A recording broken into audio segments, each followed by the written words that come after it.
Hey y'all, welcome back to the den. My name is Alicia and I have some special friends with me today, Kiwan and Audrey. And we are doing this cool little segment called What's on My IG feed.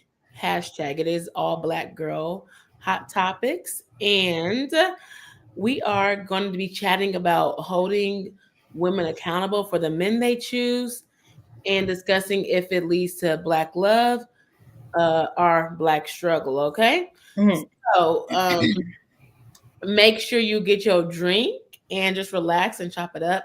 Subscribe and then also leave us some comments. So I will give some background context. We're going to be talking about a couple of people on the shows that we've seen in the podcast. So first, if you saw the thumbnail, AD is on Perfect Match. So if you watch that show, that's what we'll be talking about. And then if you listen recently, Reginae Carter has started a podcast called Airtime. And Deandra Sanders was on there talking about like her relationship and stuff like that. And so that's why I decided to talk about it because it was on IG, the shade room and stuff like that. So that's kind of where the topics led. And I just wanted to kind of have a conversation on this podcast. We talk about, all things that kind of affect Black girls' experiences. And I feel like this is a big, big conversation. So I have to call in my friends to chat about it. So, what's up? Let them know about y'all and we can get into the conversation. Juwan, you can go first. Okay, yeah. Well, I am Kiwan. I'm over at Kiwan JTV. I review TV shows, reality TV. That's me. That's it.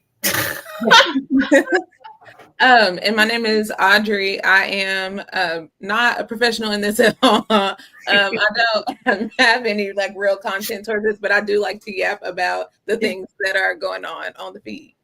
Yes, period. And she's actually going to be on the first episode that's coming back of Black Girls Den podcast. And yeah, so y'all should definitely check that out because it's coming out in like a week and a half or whatever. So I had to bring her back, and my girl Kiwan, we review shows all the time. So I was just like, this is perfect. So yeah, I want to know basically the question that is in the title: should women be held accountable for the men they choose? You're asking. Yes. Okay. Initially, I think that they shouldn't be held accountable for other people's choices, but I think once the red flags are shown, all of those things, you see who they really are, and then you still decide to stay and stick it out and feel like, maybe my love, he has potential to change. When you stay in a relationship based upon that, then yeah, there's some accountability that needs to be held on the woman's end. However, I just want to point out that we're not responsible for the lies that they lead with sometimes in order to get us, instead of just being their true self. Because sometimes they say we can't handle the truth, and most of us can. Just be who you are. They just don't want what comes with the truth that they give us. Like, you better clock that, and that was good. I like that. Listen, y'all, I'm not 42 for nothing. I agree. Like, I think that you can't, like, you never can control what somebody else thinks about you, what they say about you, or how they feel about you, or what they're going to do, right? That's not in one person's control. But what people can control is how you react to a situation, or how you, for lack of better words, do the cleanup around it. So in a lot of these instances, there's women who are in these public relationships. They get public feedback from the relationship, and they double down on like these just like unhinged perspectives of the relationship. You're like, no. That's where you are supposed to be doing cleanup.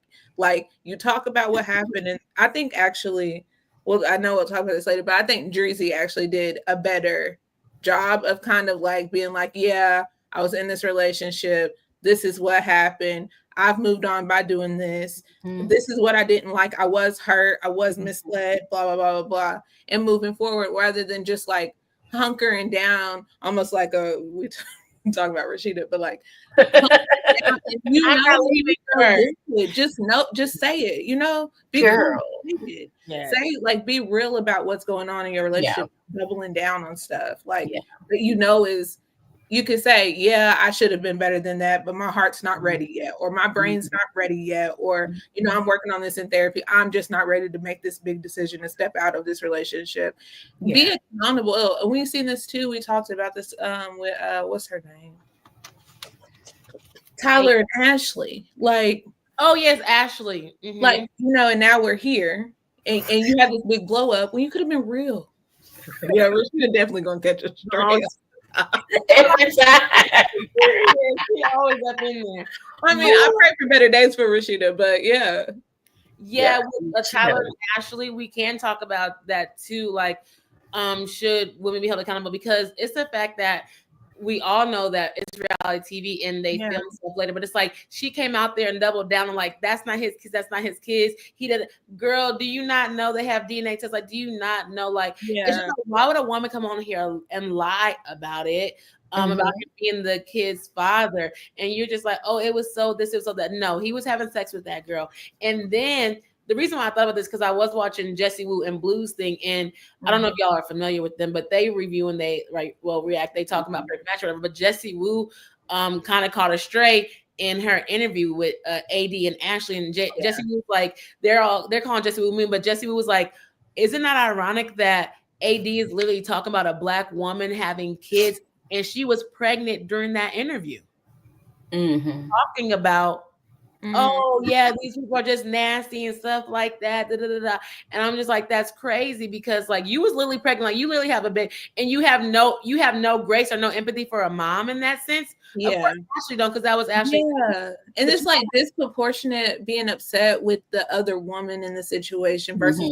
I think Dreezy addressed that really well though, but like.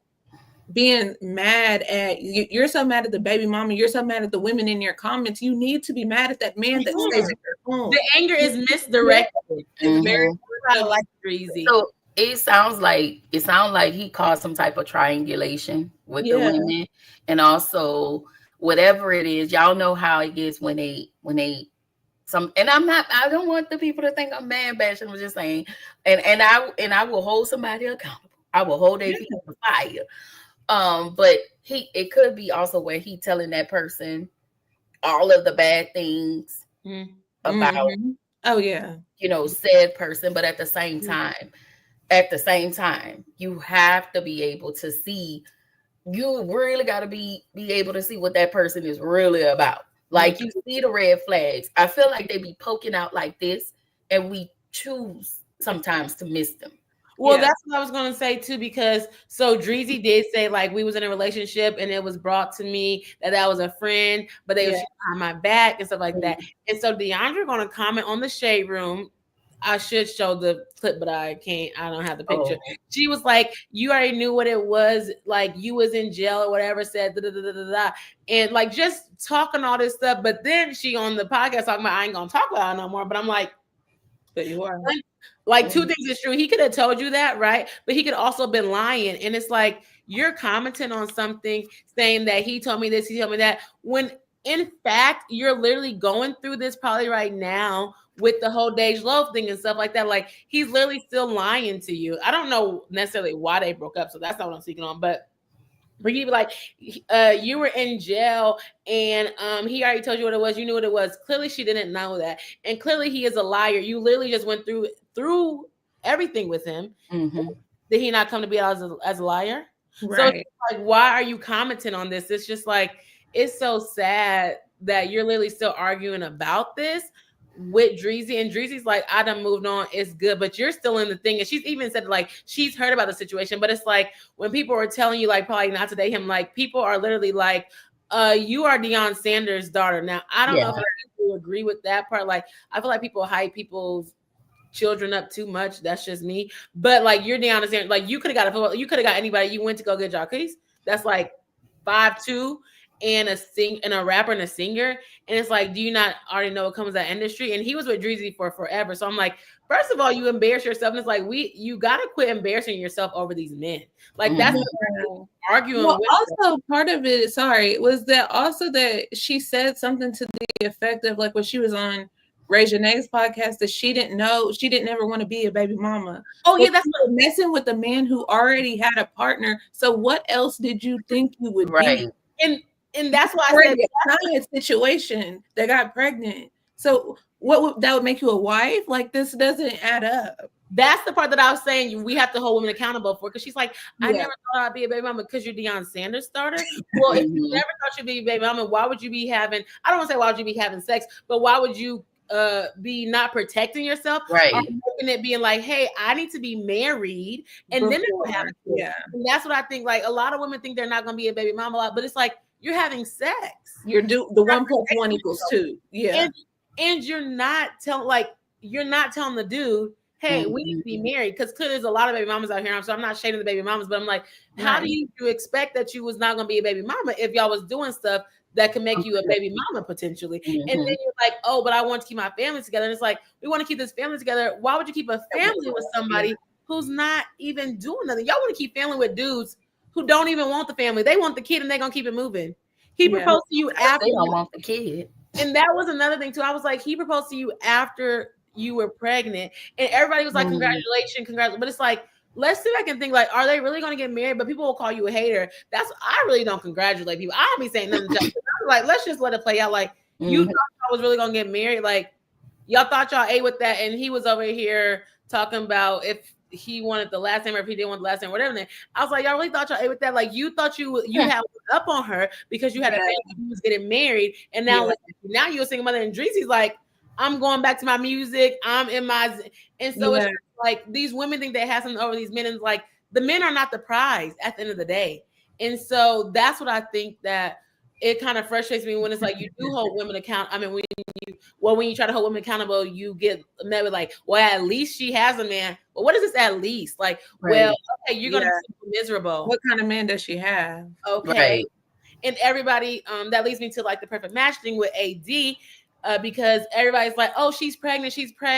Like, don't talk about her. First of all, it's a show, so people are going to talk about it. And then second of all, literally, like, it's not the romantic thing that people are thinking about. And it's like another time we see a Black woman getting embarrassed, getting lied to on camera. Like I've already talked about this before. Why I think Black women shouldn't go on reality TV, but it's just like she got embarrassed, but now it's like, oh, well, she's engaged and she's having a baby. And then Ali literally said, what made you like ADR? What made you fall for AD? He said a positive pregnancy test. Oh, you just gonna keep embarrassing her. Which is really sad because it feels like AD always ends up with a man like that. Like even Clay in Love is Blind, you're like, the red flags are here. And then there comes a situation like that. And now it's like, you just told me that you fell for someone because of lines on a pregnancy. That's not a reason to fall for someone. That's a reason to be a parent. That's not a reason to fall for someone. Really reason to be a parent, to be honest. But hey. I mean, I'm just saying, at the bare minimum, you show up, you should be thinking about if I'm going to be a parent or not. You don't have to be in a relationship with this person. You've made that up that you had to be. Or you shouldn't have, like you said, with the DeAndre situation, 1 + 1 is going to equal 2. You have an unprotected sex with somebody who you don't think you don't know is has contraceptives or whatever. It then equals 2, right? Like you might have a baby. And then they want to attach it to, like, DeAndre's like, well, yeah, I have fibroids. And get it, I understand. Toya had fibroids. Like, she's like, I want to have a baby because I have fibroids and everything like that. But, like, to be quite honest, child, if you had all that issues with you, if you have fibroids and stuff like that, like, baby, you could have went to a sperm donor. If you're gonna be a single mother, you might as well be a single mother. It's not like you're not in the financial place to do so. Okay. And then with the AD thing, it clear as day, that's like holding women accountable. But it's like, how can we hold pick-me's accountable? I'm just saying, because she was gonna marry Clay. Yeah, she was. And she was all heads for heels. And it's like, and then another thing about women is so interesting is like, men don't want to commit to a marriage, but they want to commit to a baby. Yeah, no, we're not doing Do that. they want to commit to a baby though? Well, I'm saying they rather commit to a baby. They rather have them. Like, how y'all letting these men like Exactly. AD, new Ali, I guess like before Perfect Match, but like, how you let him get you pregnant so quickly? The show just literally got a film last year. Like, why are we letting men? Why are we literally having kids with men that will not even protect us? I'm not saying Ali won't protect us. I don't know, but like even DeAndre Jacques, she said that she got back with him. So somehow she broke up with him. Baby, if I would have broke up with him, the baby would have broken up with y'all. That's not my business. But like, how are we being with these men? Like, having a baby is a privilege, and I just don't think that these women understand that. And so, granted, we can't be accountable for these men actions, but you can be accountable for what you accept. And I get everybody wants to be in love and stuff like that, but like, at the end of the day, you have to protect yourself. Because now I don't agree with this, but now they're talking about like, if you want a kid, you better be okay with, being a single mother. I disagree with that because I think men should have the responsibility. Yeah, they but do. it's so scary and it's so sad for Black women that you may not even have the experience of the 2-parent households because you want a baby so bad. And to Juan's point, they might not even want a kid for real. They just like they just enjoy the time or what the moment. Stuff. Yeah, like that. And then I feel like the reveals. And then I feel like they squish all of this. Has been my like ongoing like thought in my head. I think about this way more than I should, but they like cover all of this up under the title of being a lover girl. And this makes it hard. I can't subscribe to being a lover girl because I feel like they make it synonymous with like not thinking critically about the relationship that you're in, not holding the man that you're in relationship with accountable because you just love so much. No, it's because it's easier for you to go with the flow of this relationship because you're so scared to lose this connection, which is understandable, especially if you do have a deep connection with someone. At the same time, it's hard for me to be like, oh, I'm a lover girl. I'm not a lover girl. I'm a good partner, right? Like I'm a good team member. So I'm going to do my part in any team that I'm in, but I'm not going to couch my bad decisions in the fact that I just love so hard. So that means I do love hard. I love everybody that I'm in community with hard, but like, I'm not going to couch my bad decisions because I was such a lover girl. No, because it was easier at that time for me to do this in this way versus, maybe what my better brain told me to do. And I think a lot of that, because Dreezy even said that I'm a lover girl. DeAndre said I'm a lover girl. AD and them were I'm a lover girl. So, and then like, yeah, so Dreezy did say she's a lover girl. Because she said the bullets for him essentially because I'm such a lover girl, or I ignored the red flags because I'm a lover girl and I want a man and I want to cook for him and I want to do all these things. And you can do all of that while holding a man accountable. You can be in love with a man while holding him accountable. I think that is a real testament to love because I'm not just here to like help you move through the day. I'm here to make you better. Like we are supposed to be making each other better as a person. So that I have to hold you accountable. They don't want to hold them accountable because then they're going to lose either the lifestyle or the man, and they can go to another woman that doesn't do that. But to your point, let them go. Let them go to another one that won't do it. To your point, Dreezy literally said that she was like, when I'm in a relationship, like she was like, I wasn't doing my music. She's like, I did have music out there. She was like, now, like if a man want to come in, like, hey, I gotta go to the gym. Hey, I gotta do this. So to your point, like the lover girl thing is like, I want to be in my man's skin, and I just be like, I don't want to be in my man's skin. Yeah, no. I understand really liking a person too, like, but that I can't subscribe to that because it's just getting so filtered with stuff that I'm like, nah, I don't really do all that. And before we got on, I was on Instagram again. This girl was crying. She did this video. I don't necessarily know the context, but she was like, she was about to go on this date, and she was like, and he canceled on her or he ghosted on her. He didn't call. She's like. So she did a video. She was like, yeah, so I'm doing this video because I just got ghosted. But she's like, it's so hard to be a lover girl. She's like, they were basically saying like lover girls are turning to like a-holes. Yeah, Bill. Oh, did I send it to you?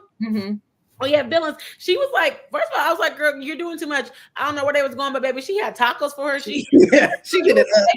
Homemade tacos, got a drink from wherever she's homemade horchata. Yeah. I said, what? And she had something else. Baby, you're doing too much. Like, he should be bringing something to you. Yeah. And, like, I was saying this to my friends, like, well, I don't know. I said this because I went on a date or whatever, and I was like, okay, like it's my birthday, you know. I was like, it'd have been nice if he would have got me a gift for my birthday. And my friend was like, well, he doesn't owe you anything, you know. I was like, that's true, but also you can see, like, is this man thoughtful? Is this that? Mhm.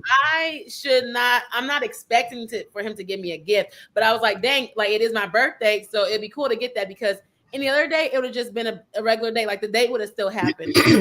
Obligated to you, but that's how you see if a man is thoughtful and stuff like that. And I'm like, as women, like, why are we cooking a whole meal?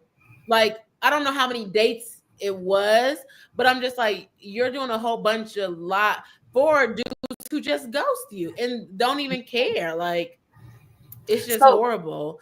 So I have not a question, but more like a comment. Mm-hmm. I think that personally, I think that women need to figure out, first of all, if you're gonna have a baby with somebody, figure out who you're gonna have a baby for. Really get to know that person. I am of the belief that for me, dating is collecting data.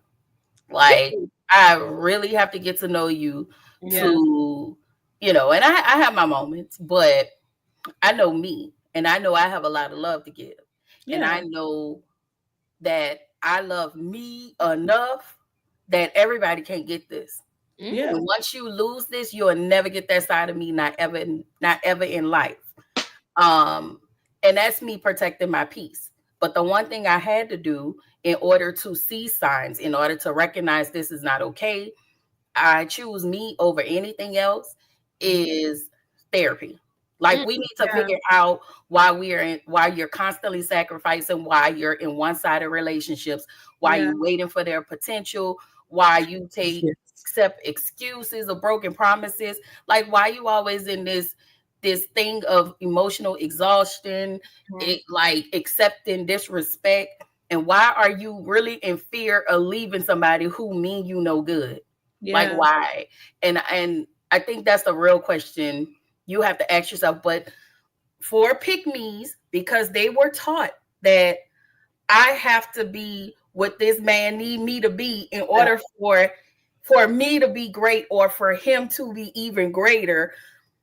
Yeah, we're not doing all that. Like I can't say that I despise a pick-me, but I side eye a pick me, and I just be looking like, why are you maid? Why are you mattress? Why are you meal? Why are you the waitress? Why are you the chef? Yeah. Oh my goodness. Yeah. Why are you wearing all these hats? Why? And what are they doing for you? Woo, y'all cooking tonight, ladies. Period. Love that. Yes. To your point about the waitress, this lady was like, this lady's like, when a man asked me on what I bring to the table, she said, "I'm not no waitress." I said, "Period." Clock that. I ain't bringing nothing.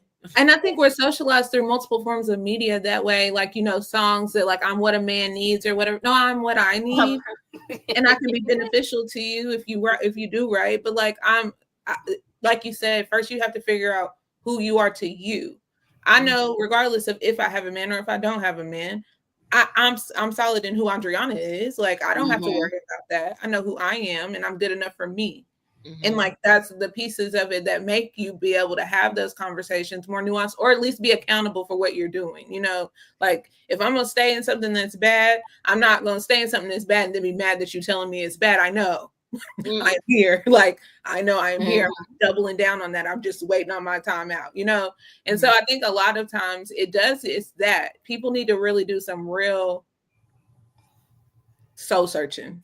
Like you were saying, they need to figure out why, because I know it's been repeated to us multiple times that we are supposed to be these super women that take care of everything and, you know, be your man's peace and blah, blah, blah, all those things that we continuously hear. And we're supposed to be the people that take care of everything, especially because I feel like our parents' generation, that is what maybe was modeled for some people. And so, but you have to know that, no, that's not your only job here. Like, you have more work to do here than that. And you need to be able to be solid in the other work that you have to do while you're here, outside of being some man's partner.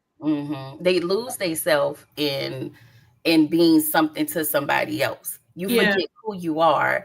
And as far as you said something, be my peace. For me, let me tell y'all what I think. I think that means I need you to stay quiet at all times while I run amok. Yeah. Don't ever address anything I say. Don't address nothing, because I have to go out here and fight the world.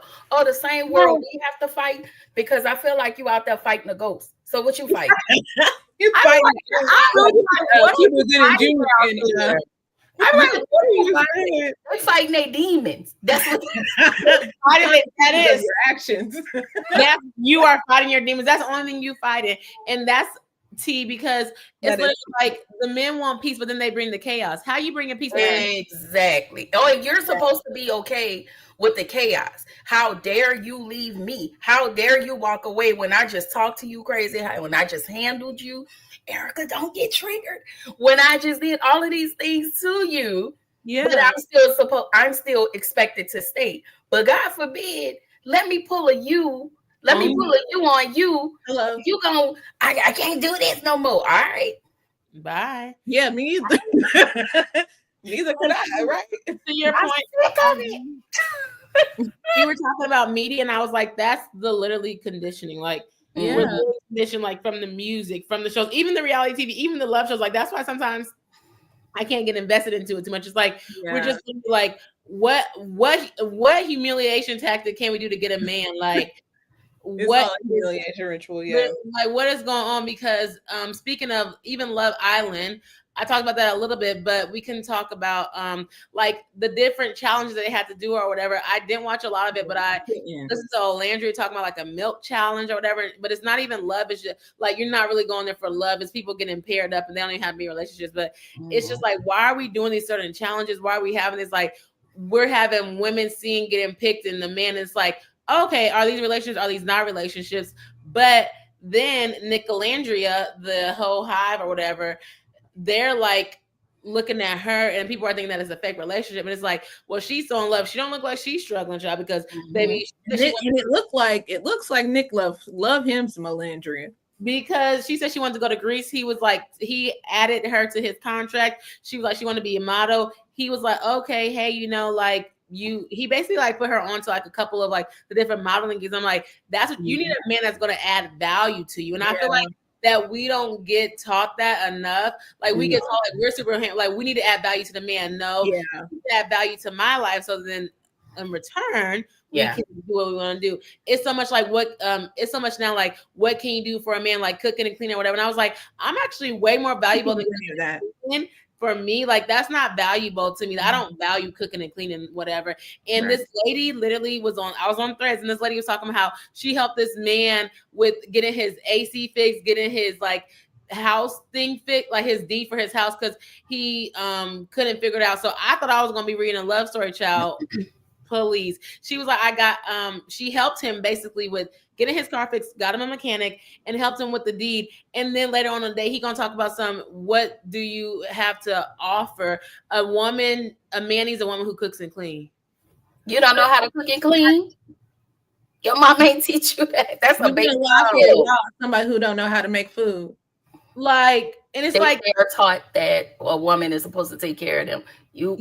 And it's like, no, like the value of a woman has went down to, can she cook, can she clean? Literally. And also, it's just like men want this, and that's what I was gonna say. The hard thing about do you know I can do advanced statistics? Like, I got 2 degrees. Oh, but they don't care about that. Like, you have to do more than that. And it's just like, to a man or to a woman, they're pick me's, and they do whatever they can to get picked, but it's like they don't even care. Like, it's like if they have a man, then they're good. And so I think that's the kind of difference. And it's just like, but what else do you have to offer? What else do you have to do? But they're just so, like, as you say, lover girls. It's like you don't even see your value because you look at him as valuable. And I think another thing, people might like the lifestyle or whatever when it comes to certain things, but it's just like you have to love yourself enough that you don't get lost into like whoever this man is. And I'm sorry, at the end of the day, titles are titles and names are names, but whoever that person is, his character, that's how he treats you. And I feel like so many women are just like, oh, I have a man. Okay, girl, he didn't have a baby on you. What did you have to endure to keep this man? Yeah. What did you have to? It shouldn't be that, right? This shouldn't be the Olympics of trials and tribulations to be able to stay in a relationship. You should be able to like exist. It's like without it. Oh yeah, that was another thing. Because I'm after the massage. Yeah, please. All these trials and tribulations come with like when they say they come like with kind of like cheating. That's why I asked my friends before this, because it's like every time they say like, oh, we had a hard time, it's like it's either cheating or I don't know if like another woman, something like that, like, but it's to an extreme, right? But I'm like, okay, what happened to like maybe he lost his job? And that could be extreme to some people. And I'm like, we have to quit making it seem like the trials and tribulations have to be like cheating or being abused or something like okay, like if he loses his job, that's a different story. But I was trying to ask my friends, like, okay, if he lost his job, would you still be with him? Like, how would you handle that? Like, I was watching another podcast. I just listen to a lot of podcasts, and it's called Tips of Success with Erin and her husband. And she was like, one of their trials was that his mama got sick, right? His mama got diagnosed with cancer. I'm like, okay, that's the trial. That's the test.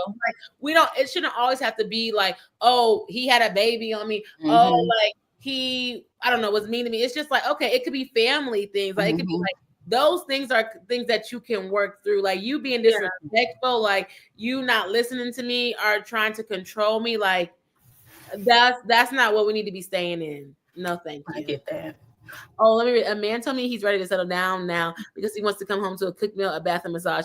I told him to call his mama. We gotta humble these men because it's so like people make it so, not y'all as in y'all, but like people make it so hard to want to do nice things for a person because they make it feel like you need to know this is a nice thing because it's a rarity, right? Like every day I'm not drawing you a bath because you are not my child, right? Like you know how to make your own bath, you know how to start your own shower. I'm gonna need you to do that. But why are we catering so much? Like, why? Maybe I will give you a massage. Maybe but that's what you do for my bath water. Why do I need to run your bath water? Right. Yeah, it needs to be simple. Okay, so that I'm sorry, y'all. I'm sorry. Go ahead. That reminds me, you know, the chick that play on Divorce Sisters and him. And then I watched Ready to Love. And so there's this guy, it's two contestants on there. This girl, she's young, she's a nurse. She's an RN. So the guy who's on there, he's a cute dog, but he's in his 50s or something. And he lives at a motel. Like he doesn't have his stuff together. So he's on Ready to Love. He's on Ready to Love. And I was like, why are you here? Like that's if you like look at other reviews, that's all everybody's talking about. Talk about it. Why is he happening? But again, life is happening, and he made a comment that says, "I could be great with my woman if she stand beside me, stand with me and support me." No, you can be great by yourself. You don't need this person to stand with you. She's already where she's supposed to be. I need you to catch up, Mustard. Like, no. Yeah. But that's what I'm saying. Like, why do women have to have the bare minimum? Because he should not be on that show. That's what everybody was saying. Motel, baby, not even a hotel. Not motel. No, I'm hoping by the time the reunion, we'll see where his, and I saw him in a commercial. I don't remember what commercial, but I did see him in a commercial. He's trying to be an actor. He's trying to be an actor. That's if he on the commercial. I didn't think about that. Oh yeah, he's trying to get his name out there. Yeah, that's what I would have clocked him being on the show because men have to have the audacity, like, to come to a show and say you're in a motel. Like that's what I'm saying. Men have the most audacity because I don't know if you watched Love Is Blind, the first season. Her name was I think her name was Amber. They were trying to talk about her because they said that Barnett she wasn't financially stable. Yeah, so they was reading her like, oh, she has student loans. Well, quiet as it kept, everybody probably got student loans if you went to college. So, so it's like y'all trying to come for Barnett because, well, it was like played. Honestly, she said later on that like he didn't pay for it, but it was like played like he was paying for her student loans. And so if he loves her, like he should be able to do that. But you being a grown man living in a motel, coming on the show, you have nothing to offer me, and that's the issue that I be having. Women be having everything to offer, and men still be like, "Oh, what do you bring to the table? Do you know how to build a house? What table do you have?" Yeah. See, when you tell them like, "What do you bring?" or "I can't be with somebody who can't give me my lifestyle that I've built for myself. I built a beautiful life for myself. So if you coming along, you need to be You need to be on that level or more. Like, but then this is where they be like, oh, you ain't nothing but a gold digger. No, I'm not a gold digger. I have my own money. You would have to have the gold for me to dig. Right. Like I said, you're not for now. I'm gonna give you having all bronze of me and for silver free. calling people a gold digger.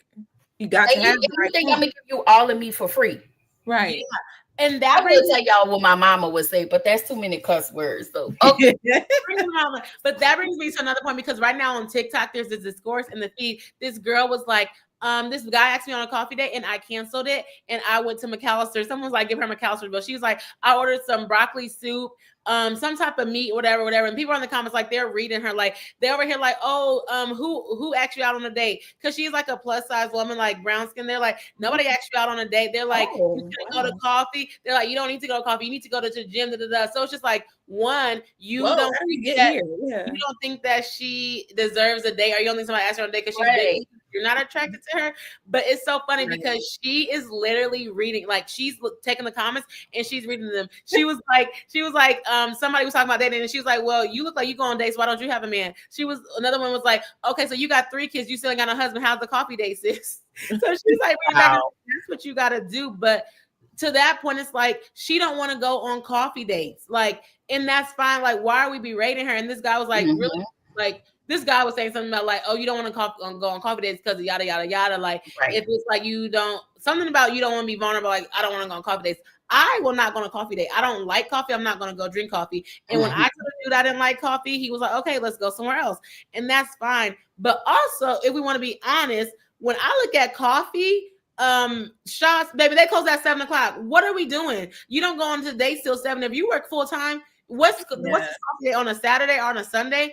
And so I'm just like, y'all think women should just accept a coffee date? The bare minimum.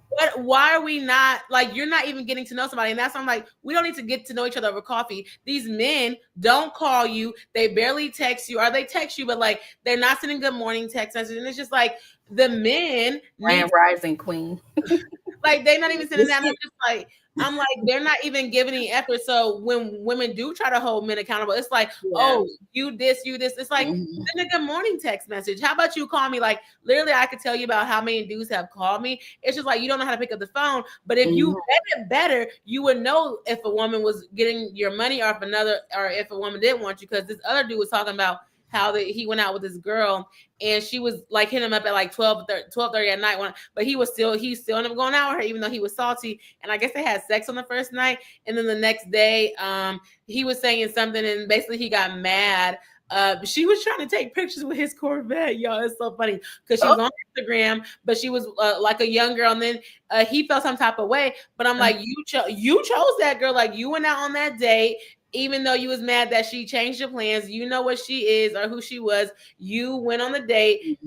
He tried to go somewhere else, but he was like, I had to work in the morning. So I don't know what her job was, but she was hitting you up. You went on the date, you had sex, and now you're mad because she did something, but were you not held accountable? Because you went for that type of woman. They're just mad at the type of women that they go for, don't want them. And then they want to try to little, they're non-type, and they want you to expect bare minimum. I don't even take myself on coffee dates. I'm not going with you. I don't mind a coffee date, but I'm into that kind of thing. I love coffee, and I like to like really sit in somebody's face and ask them real deep questions. And I feel like that's a good space to do that.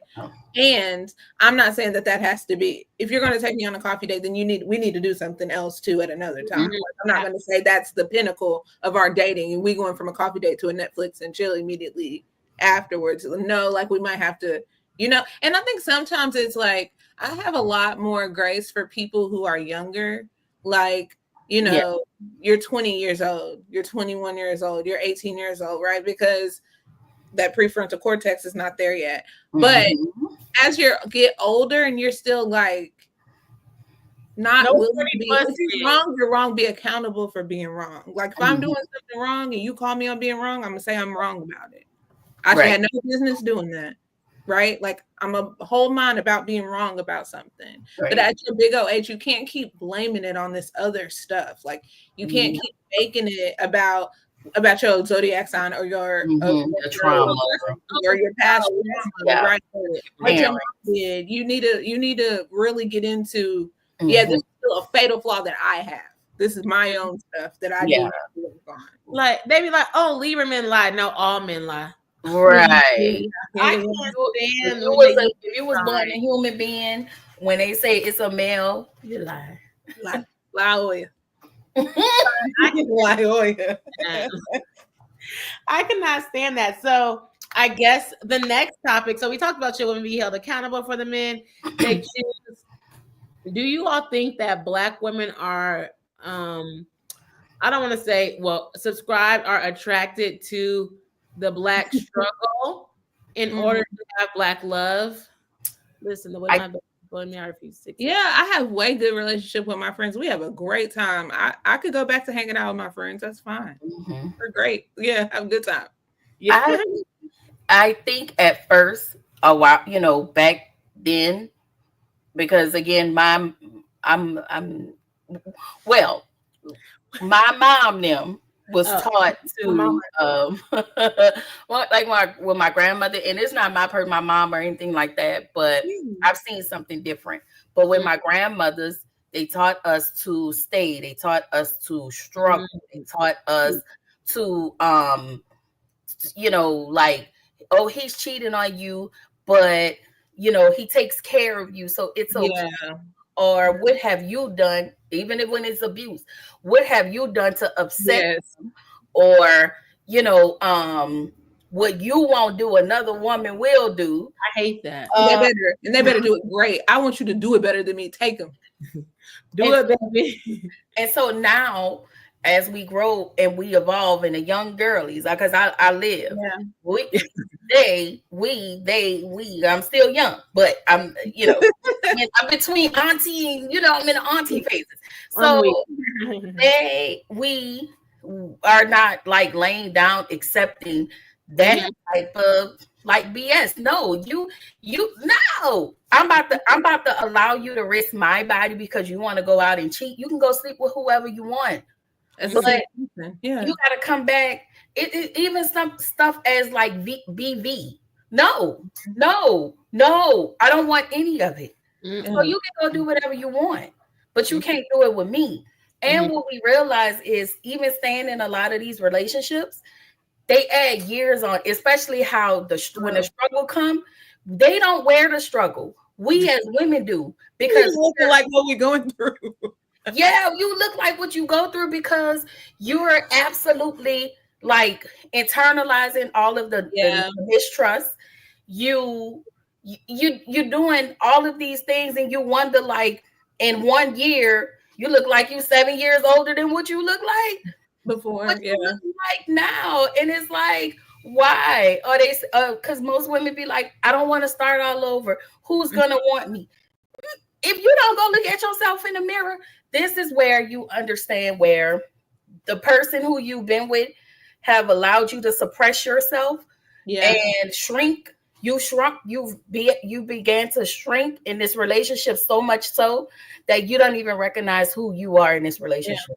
And that's unfortunate. And unfortunately, there are a lot of women, because even when I'm on my feed on my Facebook, I see a lot of people, and you have a man post a woman and say, oh, we've been through this and that. And I just look at the woman like, girl, what did you go through? What happened? Brian, you be like, tell us the details. What you go What through? really did you go through? What was that? What is the message? What was it? Huh? No, like be like, can you send me a message? What y'all go through? I just be looking because the guy he'll post like happy anniversary to my woman. We've been through ups and downs. How down have you been? Down on my luck. Let me say what you said. I'm gonna come back to you said the protecting. You said the women that be like wanting to stay because it'd be like, oh, I spent so many years with him. Do y'all not know how many years you have left? You still have so much left. Let's not keep doing that. And to your point about the posting thing, Kevin Hart and Ludacris was on this yacht in Italy. I guess they was with their wives. They was posting it. They were showing it. And I follow this blogger on Facebook, and she was like, "Oh, look at them" or whatever. And I comment, "King." I said, "King of cheaters hanging out," because they are cheaters. And I commented, so everybody was like laughing at me. They was like, somebody said, "This girl." They're like, "What happened? What happened?" I said, "He had a like." We all know Kevin Hart did, and then Ludacris had a baby on his wife, and they're like, "Oh, really? Oh, y'all didn't know that?" I heard about that. Yeah, he had a baby, and like she has him, but still, it's like, okay, y'all doing yachts, but you couldn't even care enough about me to protect me and my insights. It's just like when you think about it so deep, that's the deep stuff. You Yeah. literally are risking my That's the life. hurting thing. You're out Yeah. here cheating, and they don't even think about it like that. And someone was like, someone commented on my thing. They was like, and I was like, and what? Like, I forgot. She was like, and what? Or what? He cheated on her and had a baby. And this, like, yeah, they take care of him, but you couldn't get me to take care of no child. That is not mine. What And they're that's so unfair for the kid. You know what I'm saying? Like, you ain't have no choice in this. You ain't didn't but be born. And now here I am, you know, like having these weird feelings about a child and never had anything to do with anything. And that's why Rashida was like playing it cool, but girl, she don't want that. You're not cool. You're not cool. And just say it. Oh, she said the best thing I ever did was leave my husband where he wanted to be, period. Leave him right there. I got my glow back. Oh, yes. And I think that that's a part of it too, is like, especially, and then this is also to the point of like, I understand for women that are younger, right? You get young, you get in love, and you start blending your identities because you're still forming your own identity. Start blending your identity with whoever it is that you're in a relationship with. Once you are at your big old age, we need to figure out who we are alone, right? And then usually the part for a lot of people is then they start having kids, and then their identity is even more blended into the fact that now you are a mom, and so now you're taking care of all of these kids. I don't know how many kids people be having, but you're taking care of kids, and so now your identity is wife and mom. And I feel like outside and not having an additional identity that is you outside of being a wife and a mom would be so depressing. Like, I'm a wife right now, I have a husband, and I could not imagine if everything about me was summed up in being a wife. Like, no, I am somebody's wife, and I'm all these other things that are great, and they were there before. Like, I was good before, and so many people lose that, like, in relationship. And I think even at one point in my own relationship, I was like trying to make sure I still held my own independence, because it's easy to do. So it's not like we're having this conversation with no empathy for where someone else is at in a relationship or being in love, but also you need to be accountable to yourself. And I think that's what you were saying, Juan. Like, you have to, not to forget about you, like, in the process of it. It's easy to, like, and I'm just saying, just for me, I've always been a single mom, so it's always been me and my two. My son is 23 and my daughter is 19. And I was telling my cousin, I was like, this entire year, because she graduated last year from high school, this is the first time I've actually gotten to know me, because I've been in this bag of being the mom, the employee, the student. I had to do it all. And like the person that was just going to church and taking my kids to church, like, I never got a chance to know me. And for the first time, I've learned to get, receive this love for myself. But now I have such a great love for me that nobody can come in between that, not even them. And I love them. Like, I love who I am as a person. I love who I show up as. And if you don't like it, then that's okay, because I've been through a lot in these years. I've lost a lot. I gained a lot. And I feel like now I'm moving into my best parts of my life. For everything I had to fight for the things I had to go through, for the loss I had to take, I am now getting to a space where I am being my best self. Like, I show up as my best self. So that's just for me. Like, I love the beauty, the pain that came out of all of this just to get to who y'all see today. Like, man, it's a time, and I'm still getting to know me, and I'm still maneuvering. But again, I just love who I am and who I'm showing up as. No apologies. No, none of it. I am who I am. No apologies. When you think about that, like, my mom, my aunts, my great grandma would always say, like, and this has been going around on social media a lot too, like, always have your own money. Yes. Get your education first. You know, you can always come home. you know, all of these other things, like implanting it in you, because what you don't want to do is like, I think so much of the struggle is glamorized as a piece that you have to deal with. And you don't necessarily have to deal with that. Life is going to give you trials and tribulations on its own for you to grow. You know, you do have to go through some muddy stuff in order to grow on the other end. It's not saying that, but it don't necessarily have to be attached to some man. And I think that's what gets confused. People think that they have to go through all of this stuff with a man in order to that you love them on the other side. No, life will beat you up on its own. You don't need an additional person. You want to support, like you need that support. And I'll say two things, because Kiwan said earlier, it's like women end up losing themselves, but it's like men don't ever lose themselves. They have their friends. Men don't ever lose their self. And it just comes back to a woman. And then to your point, Audrey, about people are really attracted to that wife and the mom thing. And talking about grieving, your cousin said, keep your identity, ladies. It's hard getting back to yourself after husband and kids. I had to mourn who I was and find out who I was before.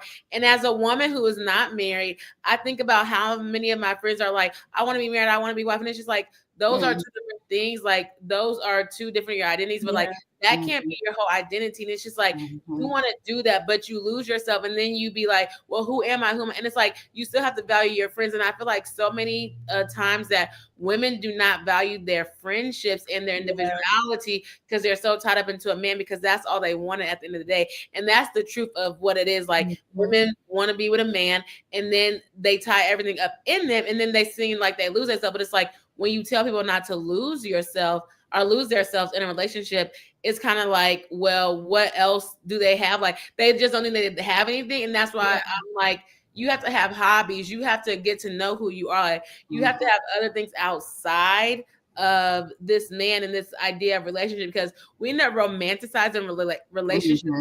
I think that's where we get into like the Black struggle. It's like, I want Black love, but you want it so bad that you're going to struggle, and maybe I'm not going to do that. But then on the other end, what Audrey was talking about is like, we are taught to like get your education, you know, have your own money and stuff like that. And so then it's like, it's kind of hard when it comes to like dating and different things like that, because like we hear that part, get your money, do this, but then it's like, okay, playing both sides. Now we don't know how to date. Now we don't know how relationships. And then when you see this man, you're like, oh, like women, I would say, I feel like some church girls, they fall in love with the idea of like, oh, this is my husband, I'm meeting him. And I'm like, no, just because you're dating that man, like you said earlier, like I'm collecting data. I'm not thinking the first man that I date is going to be my husband. Sometimes that's what women want to prove. They want to prove that they could be a wife to these men. At the end of the day, you can't prove that you could be a wife. That is a title. As long as I marry you, I'm your wife. You know what I'm saying? It's a title. In their mind, it's like a hierarchy. Yeah, it is. Oh, it's not everybody. It's a hierarchy to be a wife, and it's a thing. Yeah, it gives them something to, you know, it gives them something to feed off of, because they have not found out who they were. And you have to be with a partner who's okay, who's totally good with you being you and being your best self at all times, and pushing you to be your best self, and never have those moments of jealousy, because that's another thing we're finding, where men are jealous. Oh, yes, they do. Because we're moving and we're dominating. And the move we do. It's so like, why are you jealous of something like of your wife? That's they have. That's their. They're projecting because they can't do it. They want to talk about projection. They don't think that they can. I think so much of this is like wrapped up into like how we also socialize men into this really like, and I know people use toxic masculinity a lot, but like we socialize them to not feel or to think hard or to not learn how to take care of themselves. Like, and that sets you up for failure, because I've been socialized since I was able to understand what's going on, that I'm going to have to one day be able to take care of a house. I'm going to have to take care of myself. I'm going to have to get an education. I'm going to have to carry all of these thoughts around all the time. I'm always going to have to be worried about how other people are perceiving me. I'm going to have to have friends. So I'm going to have to be nice, and people are going to have to like me. These are all things that you are socialized through. I think as a young girl, forever. And men sometimes don't get that same socialization. They're like, you just got to show up, and that's not enough. And so then you don't see themselves progressing in a lot of places because you think you can just show up, and it's so much more than that. But maybe girls don't give you a chance because you can't just show up. You have to have more to offer. But there are some women who are willing for them to just, they're okay with them just showing up. You know why? Because they put it down over here. So I'll take care of everything else. I got this. But then we run into that self-sacrifice. And you know, when you self-sacrifice, you go to regret. You will resent your person because you've put in more than what they've put in. They just allowed you to put it all in and never say, you know what? Don't do that. I'll do my part. They're not going to do that. They're going to take. And you're going to give them everything. Yeah. And that's this is kind of like, I don't want to say a double, well, it kind of is like a double standard when you see it. Like, you know how they be like, oh, men can take into a woman, they don't care about if they have a career, if they have a job, or what, like their degrees or whatever. But I was actually watching Horrible Decisions, and this man was homeless, or like he didn't have a job or something like that. And I guess Weezy was talking about like letting him come over or something like that. But it was just like to her point, like if a man is laying pipe down, he gonna have somewhere to stay, which is so crazy because it's like, why are we taking care of grown men just because they can lay the pipe down? And I get that, you know, a woman could stay with a man like the opposite way. Like I see that as a double standard, but it's just like, why are you letting this grown man come in your house? Yeah. You know, like he not paying no money. Okay, he's laying pipe down. You're still working. You're still paying like. And and it's also that same conversation where I was thinking there's the song, I think it's I'm probably gonna mess up the artist, but the No Pain No Gain song. And she's like, you got to be a cook in the kitchen, a lady in the streets. You can't show your teeth to every guy you meet. It's okay to be a little sweet. But essentially, she's telling you, like, as a woman, you need to be able to cook. You need to be able to clean. You need to be able to satisfy your man in the bed. But you can't be smiling at every man that you see, right? Because then that means that you fast or whatever you got going on. But then how do you expect me to know how to satisfy this man in the bed if I ain't never satisfied no man in the bed? Like, it's just like this weird, like, satisfied with struggles.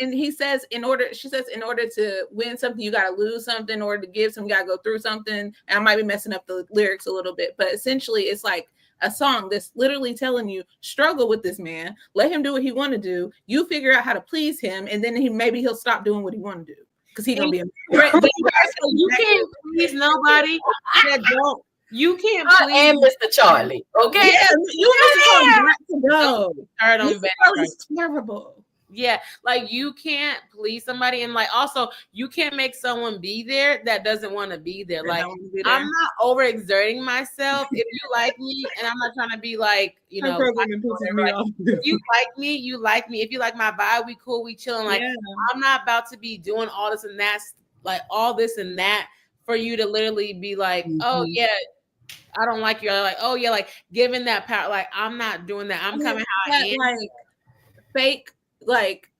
blame on the woman. Like I have all the responsibility to make sure you don't do what you're going to do. Like if you got in your mind that you want to go and be out with 18 other women, or you want to go do this, and that, there's nothing I can do to stop you from doing that. That's only something that you can do, right? Because you're the one that controls what you do. I don't control what you do. So it don't matter if I'm turning flips in the bedroom. It does not matter. If you want to go and do what you're want to do, you're going to go do it. Do it. And men are selfish, and I would say men are selfish. Women are taught to be selfless, and I don't like that. Absolutely. Right. So I think that's another thing too, that men are going to be selfish. And how you said earlier, they're like, men are going to be men. Like I was somewhere. I think I was at work, and this boy, like the boys just be jumping. You know, boy, that's why I don't want boys. Child, they be doing too much. And then the girl comment like, yeah, boys are going to be boys. Well, boys are going to be boys, but also you can correct them, and that's the children. Yeah, you can still correct them. Be wild and be going this, and then they don't know how to act when they get older. Versus little girls, little girls like, oh, sit down, close your legs, be pretty, be like we're already conditionalized. But boys are gonna be boys, they're gonna be wild, they're gonna be crazy. But you need to be like act like you got sense. Yeah, like And if not they fair. hit you, that mean they like you. They like you. No, that does not mean They say, that. oh yeah, if they tease you, no, I don't want to be teased. Like, and that's what Yeah. I'm saying. Even now, this dude, my friend was like, oh, these guys are saying something. And I was like, that's like, I want my man to be sweet. Like, I Yeah. don't care for cringy jokes and like, oh, like I don't want to say like, oh, you're ugly. Like, if a dude's like, oh, you ugly or something like that, like that's supposed to be a compliment to me. Like, oh, he's just playing with you. No, we don't play like that. There's no joke. Like, I don't want to hear like, oh, you ugly as a joke to think that you like, no, you need to be coming with something sweet. Okay. Like, I don't have time for that. And so even that is so conditioned so that we're younger. And then, so as you know, me and Audrey, like, well, she lives, so we're friends. We were talking about the movie. We were watching Cheetah Girls. So I did a Cheetah Girls movie night for my birthday. And we were watching that and we were saying, I was like, with the movies are romanticizing or whatever. And like, we were talking about how the guy like did something for the woman. I forgot. He did something for rape, like Galleria. And we was like, dang, we was like, men don't come like that. And I was like, yeah, we're watching these Disney shows and we're like, oh my gosh, like we're glamorizing romanticism or whatever. They ain't watch a Disney movie. They too better. They ain't watch it, yeah. Star Wars, Pokemon, whatever they watching, no shade. But it's like they don't get the same type of socialization to me or to women. And then, you know, them being in sports, like, oh, they want to be a jock. They got to get all the girls. And then they like, oh, they learn this. But also when you think about like the artists and the football players, even now, like they get so much stuff handed to them that they think that they are the prize, and that's the issue. Like just because you all you know is X and O's, and I know calculus and stat, I know all that, but you only and you think I'm gonna give you the prize? Like, baby, you can really read, but they get so much handed to them because they are football players, basketball, and like so when they get told no, they're like, oh, what? But they're just gonna go out to the next person. But it's crazy that these women literally will throw themselves at them to like, oh, I married this, and not to be shady or whatever, but we talked about, I know Kiwan don't like basketball wise, but we were talking about Jackie Christie, and one thing that they were saying was that Jackie Christie's daughters were saying that they were with their grandma and that Jackie didn't raise them because Jackie was following Doug everywhere because she didn't want to match him. So it's like that, like you don't even have a good relationship with your kids. You so worried about your man that you want to prove that he loves you every year. You just keep doing wedding anniversary or wedding. Like, and at the end of the day, your actions are going to speak louder than your words. One thing that I like have decided that I will never do is like advocate how good of a wife I am on social media. I joke about it. Like I'm not giving you a resume of how good of a wife I am. I do not care. The man married me. That's all you need to know. Like I'm not about to talk about how much I cook and clean and how much that's a woman's job to do. I do what I'm supposed to do in my house to live in it. Yeah. That's what I do. And I do normal things that normal people do. Nobody, because it's like there's not a recipe. If you find someone that you want to be with, and that person wants to be with you, and they meet your standards, and you meet their standards, and y'all decide that y'all partner well, that's the recipe. Like that's the recipe. It's not because I can cook and serve pancakes under my leg with one. I'm not doing all that, and I'm not telling y'all. The Olympics to give you some breakfast. Shout if you don't order some wild eggs, baby. But even when Cardi came out talking about I don't cook, I don't clean, everybody was like, "What? You don't cook, you don't clean." And then here come Offset now talking about something she didn't cook. He's messy. But you had 3 kids by her, so what? And you already had kids. You wasn't even taking care of them. You had 3 kids by her. You on her, you was disrespecting her, but now and then she even said she don't cook because she don't clean, or she says she does do it or whatever. Like it's just a song at the end of the day, and that's another thing. People take songs literal, but when Halle Berry's ex talked about, it was a whole conversation how he was saying that Halle Berry didn't cook or she clean, but he came from the Midwest, and I am from the Midwest, and I can definitely see that because that was how I raised too. That's how I was raised too. Like cook for your man, and clearly I ain't.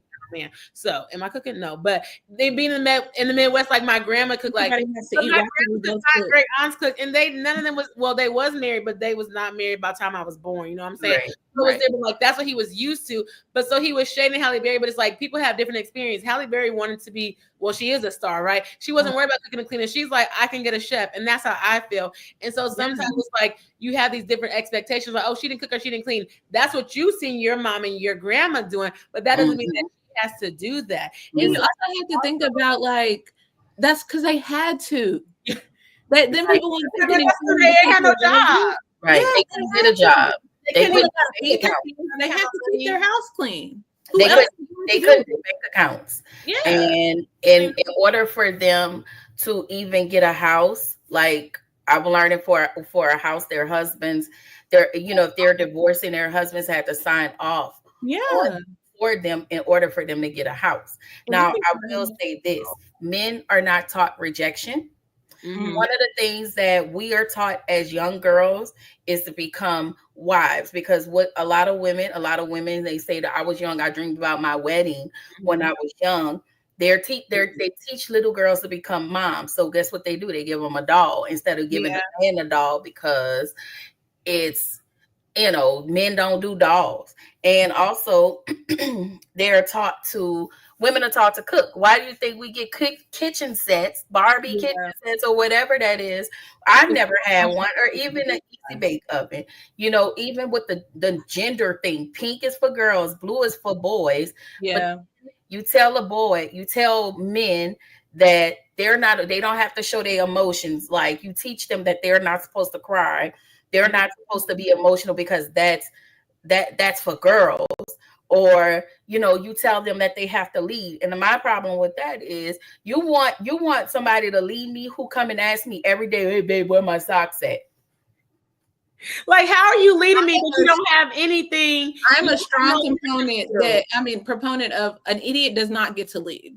And as soon as you get to show me that you don't make good decisions, you do not get to lead. And because you're not going to lead us all into the ground. What? They don't make decisions because they don't even make them. But I want an easy bake oven, but I wasn't trying to cook for nobody. But I did want an easy bake oven. You're not burning everything in that oven, y'all.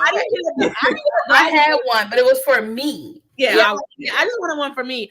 I didn't get a doll when I was young, so I wasn't really playing that or whatever. But that is definitely true. It is socialized, and even that's why I kind of it was kind of annoying growing up, like, because I am the only girl. So my mom was like, "Oh, you gotta learn how to cook for your husband. I shouldn't." And then like, "Oh, well, they're gonna have somebody to cook for them." Well, my brothers still aren't married, so are they really gonna have somebody to cook for them? Right. Like, I don't quite understand that, and so that's another thing that's so it's so, I would say, like, sad or like really irritating, like, in the moment, because it's like, girl, no, I was like, I'm gonna have a chef, but it's like, you're trying to socialize somebody, and that's what you did. And my mom does cook, my mom cooks down, but that's not something I enjoy. And at the end of the day, I'm not going to do stuff that I don't enjoy doing. If I get resentful, I'm going to do it because I want to do it. Like, I might not enjoy cooking for my man, but will I maybe help him, like, with his business plan? Like, yeah, and that's the value that you can see. Like, I might can't cook, but I bet you I can give you a quick idea. Look, ask my friends. Like, I give you an idea.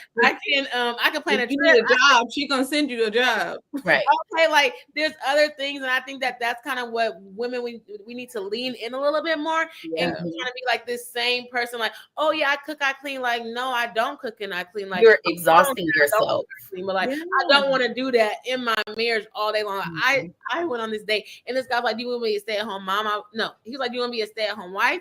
I was like, "No, but I would love to be a stay-at-home mom." I don't find joy in cooking and cleaning after you, but I do find value in educating my children and being that. And then through that, I mean, you will be valued because you are taking care of us, like, you are providing us. And then in the end, my kids are going to be good. I'm gonna be home. So of course, you might get some more meals, you might get some more time. I'm gonna be at home, so I'm gonna be more at your, like, I don't want to say this, like, disposal, like, I'm gonna be more at your hand because I don't have to work. I'm more accessible. I'm more accessible. Thank you. I'm gonna be more accessible to you, and so you might like that. But then you talk to dudes, and it is a cultural thing, because I talked to this dude. A lot of the other culture besides American culture, they're like, okay, cool. But a black guy, when I told him that I want to homeschool my kids, they're like, what? They're not going to be socialized. What? And it's just like, you can't even think. You don't even have critically thinking skills. If you think that my kids will not be socialized, like, of course you don't know me, but it's like, they don't even have the idea to critically think and to think other things. But also, they probably don't think that they can afford it as well, versus like other cultures. Like, they're like, oh yeah, I understand that. Like, you want to be at home with your kids. Like, yes, I do. I don't want to send my kids to school.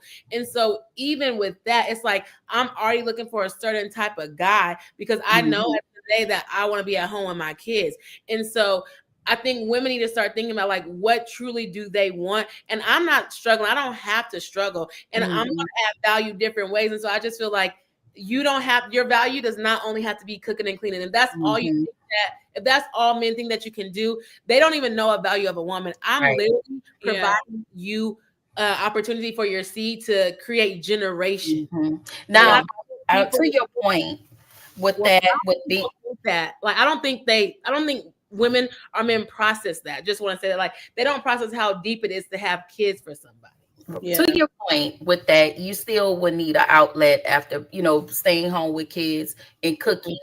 And you have to have that partner that's willing to come in. You know what? I'll cook today. Don't worry about it. Yeah, I've been working, but I'll cook. And sometimes it takes away from you always being tired or exhausted. And, like, and it may even make time, if I can say this, it makes you want to be more intimate with your partner because you're taking this off of my back. But you have most people, guys, that are like, oh, you've been here all day with the kids. Do you know how that exhausting that is, being mentally available for myself and for the kids that we have, and being emotionally available for myself, them have to do all of this for you, and you think you're just supposed to come home to a clean house and all of it will. But sometimes it helps when you can have that equal partnership, and that's how I am.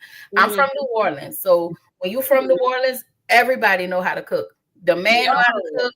A lot of some men don't know how to cook, but men, I feel like from New Orleans, they cook so much better than women. But women,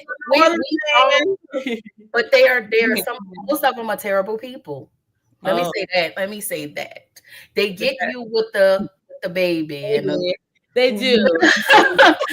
so we get, with the accent and the this and the that, and sometimes they have this. They're cool because we have an understanding, because we understand each other, But at the same time, that's the one thing I like about a New Orleans man, is that if you can cook, well, we here. But I also need to know what else you can do. Like, are you cleanly? That's one of the things I love. But how are you, like, with me? One of my things is mistreatment. Don't ever mistreat me. Even if you're having a bad day. Yeah, you might have an attitude, and that's fine. But if it goes past that, well, yeah, we not doing. Yeah, I'm good on you. And that's just for any man. He don't necessarily have to be from New Orleans, and I'm not looking for anybody. I'm cool. Whatever.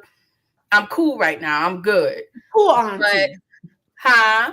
I said the cool auntie. You cool. Yeah, I'm the cool auntie. I'm trying to get it in my auntie bag, okay? But yes, to your point, you will need an outlet just for that. And the partner who's coming along, he has to be okay. Like, you're gonna have to be okay with this. Like, it's just even like balancing out. Like, I may not know how to do this, but you're good at this. You may know how to do this. You may not know how to do this, but I'm good at that. Like, we can come together. And that's how I look at relationships. Like, there are things that I'm not okay with, but I'm gonna come ask you. Like, hey, listen, I remember us talking and da da da da da. Even with communication, like, communication is top tier key. Like, I like to communicate. Okay, like, you all right? Talk to me.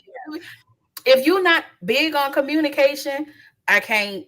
That's another. And how do you lead if you're not a good communicator? They don't communicate. They don't communicate.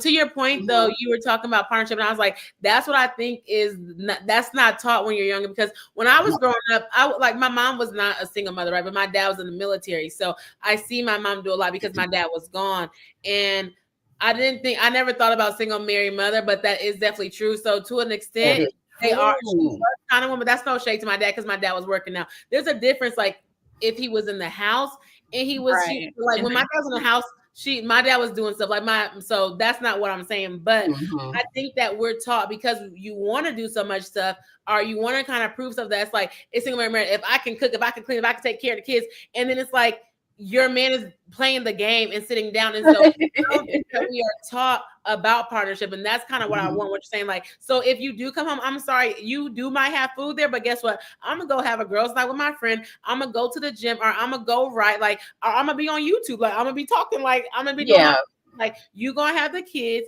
and that's what it is. And I don't think that men understand true partnership. They're just like, oh, woman's supposed to be here to provide this safe space for me and do all this stuff for me, and I just come and I pay the bills. Right. Like, that's not enough, because I also think that it's a value when you are kind of single in your 20s. Like, me and my friends talk about it, because we know how to pay bills. I don't need help with that. I need a little bit more for you than just for you to pay bills. I've been paying bills for sadly so long, how many years, but way longer than I would like to have been paid. We're not 14 and 15, like, we're not getting married at 18 where I have not paid a bill before.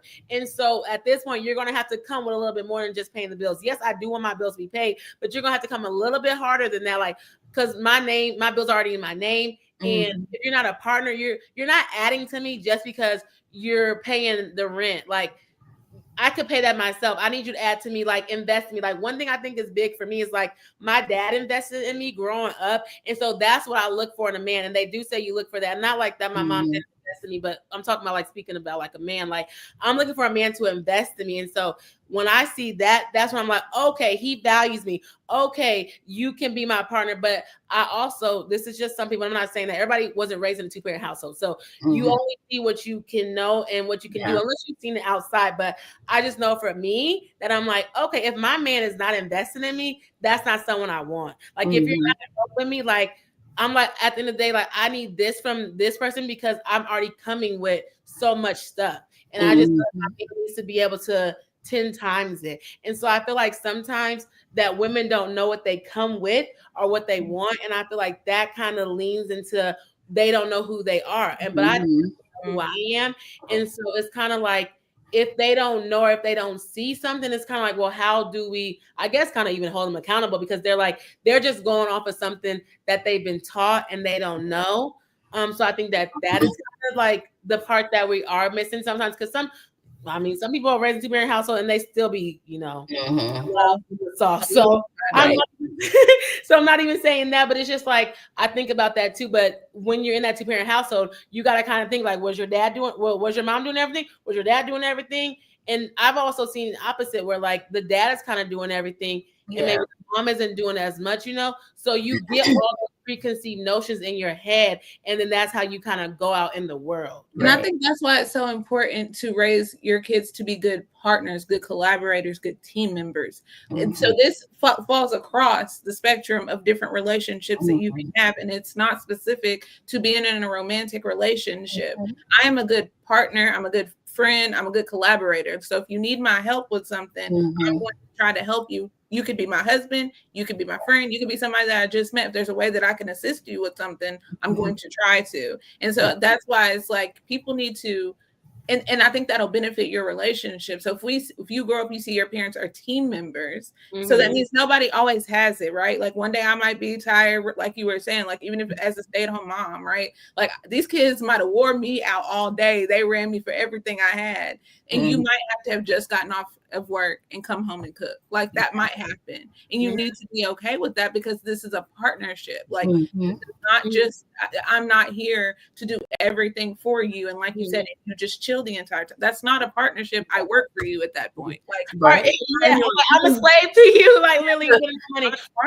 Even if you don't want to cook, don't look at me crazy if I'm like, hey, can you order it? Something, at home, or like, hey, can you stop by the store? Like, I don't mind going to the store, but hey, you're out, can you stop by the store? Because for real, genuinely, I don't want to have to put kids in the car and take them to the store. Like that's a task for me. It's a lot. Unless you want to come get us, like I don't want to do that, and I don't want you to be like, oh, like like if I don't know, because some single moms, they do everything or whatever. So if he has a single mom, he'll be like, well, my mama did it. I'm not your mom. Not right. Don't compare me. I'm not your mom. And so if you don't compare me to anyone. Like if your mama, your ex, your sister, I'm none of them. Go with your mama. If that's the case, go find them. Go be with your mama. Okay. I don't want to do that. But if I have multiple, like I don't want to have to do all that. And so and I think that some men lack that empathy, but then women have that empathy too. So I feel like dealing with like men having dealing with the emotions and stuff like that is true. They're not taught their emotions, but they can only do that on their own. So at this point, like, you just got to find a man that literally is like has emotional intelligence, not manipulative, and don't want to see you struggle, like, and don't want to see you hurt. I think that's a lot of it too, is like the encouragement, the support. Yeah. Like You have to understand the consequences on the other side of your actions, which I feel like it goes back to this: how do we hold people accountable, right? Like, I think a lot of the Love is Blind girlies, they have, when they come out and they talk about their relationship afterwards, they talk about how much they didn't say or didn't allow to happen because they were protecting their partners, right? They were protecting their man from public scrutiny. And I get that. I understand that, because you don't want to see nobody hurt for real, but at your own detriment is kind of wild. You know what I'm saying? And they need to understand that when you do this, something is happening. Yes. Like we have going to keep doing it, but don't be confused when you have a consequence on the other end. Yes, protecting, like they protect black women, black men too much. That should have been the title. And like black men don't protect the black men. No, as we see Clay, Tyler, like they don't. And then another thing is like men want respect, but they don't want to give respect to them. Like, how do you respect your woman enough, but then to play her and lie to her and like do like you don't respect women as women. Like at the end of the day, you don't respect women because you're only going to talk. If you don't talk to a girl that you deem is ugly, you don't respect women. Like as in like if you're not nice to like someone that you respectful, like you're not nice to women, and that's another thing that I have. That's a whole nother conversation. Like women protecting black men, and they're doing dirty, and they wanna gaze it under like, oh, it's Grace. No, it's not Grace. He will not protect you. Did Tyler never came out to apologize to Ashley? Never said like, oh, I'm so sorry you went through this. Jared never came out about Ayanna. Who else? Whatever the people came, none of them. They don't come out and apologize. They don't come out. They don't say sorry. But then you over here fighting everybody in the comments, doubling down in the comments, talking crazy to people, and then 10 months later, y'all are not together. You wasn't reassured in that relationship. Yeah. So now you want to fight everybody on behalf of your relationship because it's you're convincing you and them. Yeah. Yes, and he's dysregulating your nervous system. Period. This was okay. Period. And like, and it's just like at the end of the day, you have to respect yourself. Don't make me throw my phone, y'all. This conversation. Do not break your phone, girl. Yeah, don't throw your phone, girl, because we need you to come back to the next one, okay? Right. But like at the end of the day, do you respect yourself enough to hold yourself accountable? Yeah, no, they don't. Man accountable, because there should be no. And I get, and that's why I was saying that earlier. Like love is so scary. I'm gonna take this back because love is scary because you are being vulnerable. You are putting yourself out there, but that's why you have to have some precautions. And you gotta know your non-negotiables. Like if it's a red flag, it's a red flag. Like I look at red flags or whatever, like they're presented and it's like, I'm either going to go with them or I'm not going to go with them. You have to know what you can take and what you can handle. And you got to double check because these dudes be lying. Like the whole T app is out. Someone was like, this is going to be good for divorce attorneys because everybody out there, people are getting exposed. Like there's Facebook group, like there's so many things out here to check. You know, I recently heard, and not sorry, Alicia, but I recently heard that there's like, from my hometown, people have been talking about the T app, and everybody's responses, women's responses to the T app have been that women are miserable. Hello? Like, is the critical thing getting in the room with us? No. The men are doing the wrong. Yeah. And the women that post them aren't. No. I mean, there is every once in a while. A couple of people not doing it with the best of intentions. And they're not miserable because the T.I. was never meant to like SHIT on men. It was really for protective. Like men are crazy. Like men be having mugshots. Men be crazy. Yes, they're being there disturbed. And now they're so sassy that they even created something to talk about. Like, what y'all want to talk about? How many women? Y'all want to talk about who y'all hit, who y'all did? And it's just like that's y'all been doing that. Right. But the thing is, women are taking their power back. We are mad. Our power. You guys are mad. We had decades and eons ago that where we were supposed to be, we're taking that back. And there is an issue with that. There is an issue with we're downplayed by our education. Oh, you got your little education. Oh no, I got my big one. I did my big one. I got 2 degrees. I got the big. And you got a high school diploma. No shade, only to the men. Right. You just got your GED. Sir, get out of my face. Yeah, out of my face. Okay. Like Tisha and Marsu. Is that Love and Mary?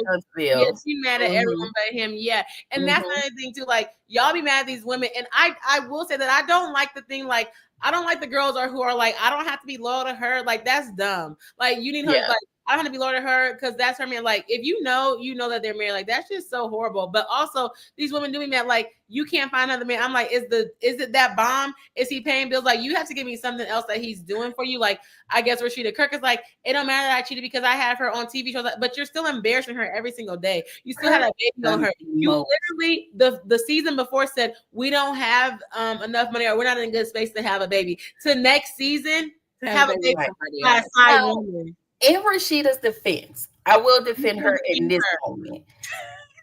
No difference. In Rashida's defense, Kirk was old when he got. Rashida was a teenager when he got. So he already like. Even though I don't like. That's not to her but that's not even her to. That's not even her to defense because I will. Well, I won't say that. What I will challenge about that is that he was older and she was younger, right? Everybody's telling her that she should see the manipulation through the whole entire time, and she's still staying there even after he had a baby on her. That's after, but I'm saying like early when he first met her, like that because her brain was her brain, But as you got older, as you saw him in the pool with the women, you had to go walk in that apartment on him. He had a whole nother apartment. He had baby Cannon. He was sleeping with Jasmine. Like the list goes on, and you sitting in the car talking about put it on him, make him want to marry me. He don't even like you. Don't like you. And that's why you had Shirley. What was her name? Shirley was ready to run him over. Yes, Shirley's going to run him over here. And it's like, okay, put him on to make him want to marry you, but he still cheat on you. He still embarrass you. So are you really on him? What are you on him? Sure, anybody could put it on him. Anybody can. I mean, we saw that. Jasmine did, and they got a baby. That's what I'm saying. Like, I can only give her grace so much because now you see these shows. Now you see what it is. And as a young woman, that's where the grace came in. But as you started to grow, and then you had a nerve at your big old age, and you still let me go and say you're not leaving him. And if y'all go and watch that review, go around there, watch my review. I cussed her out from A to Z. But we will, since we're on this and we're talking about holding women accountable, Rashida's not a girl's girl, so she's never going to leave her man. You're talking about the K. Michelle thing? K. Michelle said, for that. K. Michelle said, your man's a girl. her career's all over the world. Girl, wait. Kirk got bags. Or she got bags. Whatever, y'all know the song. And I didn't know, so I didn't watch that season. I watched it later, but K. Michelle reads. But I watched it. So we all know, we all know that K. Michelle said that she was abused. Rashida didn't believe her, but the fact that men, she actively dismissed her. She actively acted like the abuse did not happen. Like told K. Michelle that abuse did not happen to her friend, and for the friend Toya to come out and say that he was like this or he was like that. Yeah, and Rashida never apologized. Like that don't sit right with me. But let's even fast forward it now to Rashida's stepdaughter getting beat by T Hood. Literally videos him beating her up, and now the son is in a murder case. Right? We're not even gonna talk about that because baby, it's not even that. It's just like the girl was texting his mom like your mom your son is hitting me. The mama said, "Okay, thanks." What? Yeah, she was like, can you come? She was like, can you come get your son or something like that? She was like, he's hitting me, like to the thing. It's on social media. And she's like, okay, thanks. And she was like, I don't know why he's hitting me, da da da. But that just goes to make me think like, dang, I don't even know, did she tell her mom? Did she even talk to Rashida? Right. Did Kirk did she believe him? And it's like, oh no, he gonna be like that. I don't know if Kirk is abusive. I'm not saying that, but it's like you see how men are like, are you like, oh, it's okay, just stay because he's a rapper? Heck no. And like to the point of like that lover girl, like to this, like it's like you're literally like now you messed up. Now I ain't saying nothing because he should not be hitting her, but like you messed up or whatever. So it is what the person got what they got because they did what they did. I'm not saying nothing like that. I'm not saying it's right, but it's like, was she able to tell her family? Like, was she able to confide with them? Did she believe her? Did they not believe her? Right? Because like we seen on national TV how you treated somebody that came like that. Yeah. On national I'm sorry. To your point with that, Kirk was abusive. He may not have been physically abusive. Oh, yeah. But he was extremely emotional abusive. And then for your daughter, I don't know. Is that his real daughter? I don't know. Oh, I think that's his real daughter. That's not Rashida's that is. That's what I think. He didn't protect her when and I'm pretty sure he may have gotten wind of it, but you know how most guys are. I'm not. That's that where they want us to protect them, but they don't protect us. Well, I'm not saying that because she may go back, even if she might go back. You still your job will put fear in that N word because he's hurting your daughter. Your daughter. You know what's so crazy is that T Hood's sister literally was like, "My brother would never do that." Like, and then 3 days later, he did that. He's literally shown on the camera, and I was like, you know what is so crazy? I don't know what the issue was, but that girl, her name is, I forgot what she goes by, whatever, but she had cameras in her room. Like, do you not like think about the daughter? Yes, the daughter had cameras in the room. The cameras was in the room that was leaked. It was in her room. I've never watched the video. Like, I didn't want to watch the video. Oh yeah, I watched it because I knew I was going to talk about it. So that's the reason I watched it. But he was like slamming her, boom and boom. The girl's about 10 pounds, child. The girl is about 10 pounds. Yeah, but I'm like, just to think about that, like, and it's like these men have no care in the world. Like, they will put their hands on you. She said Kirk is manipulative. I will say he's manipulative. And so I was talking about he's not physically abusive, but I don't even know that, but definitely mentally abusive to like, that's what I'm saying. To even do that, like, oh, we not ready for a kid. Oh, she not doing that. Whole time, probably the whole year you was out there cheating on her. But it's going to look cute because like now y'all together and she got pressed and stuff. Like, no. And it said that Rashida could be a boss chick and she would probably like blow up because people are waiting for her to get her get back. We don't know if she's or not, but like people are going to support you more because you left that man. And also it's and that kind of also I feel like not now because Rashida's shown herself to be a terrible person still. You're not even good outside of him, it seems like. Not now, but I'm saying like if she would have left then, they would have been like.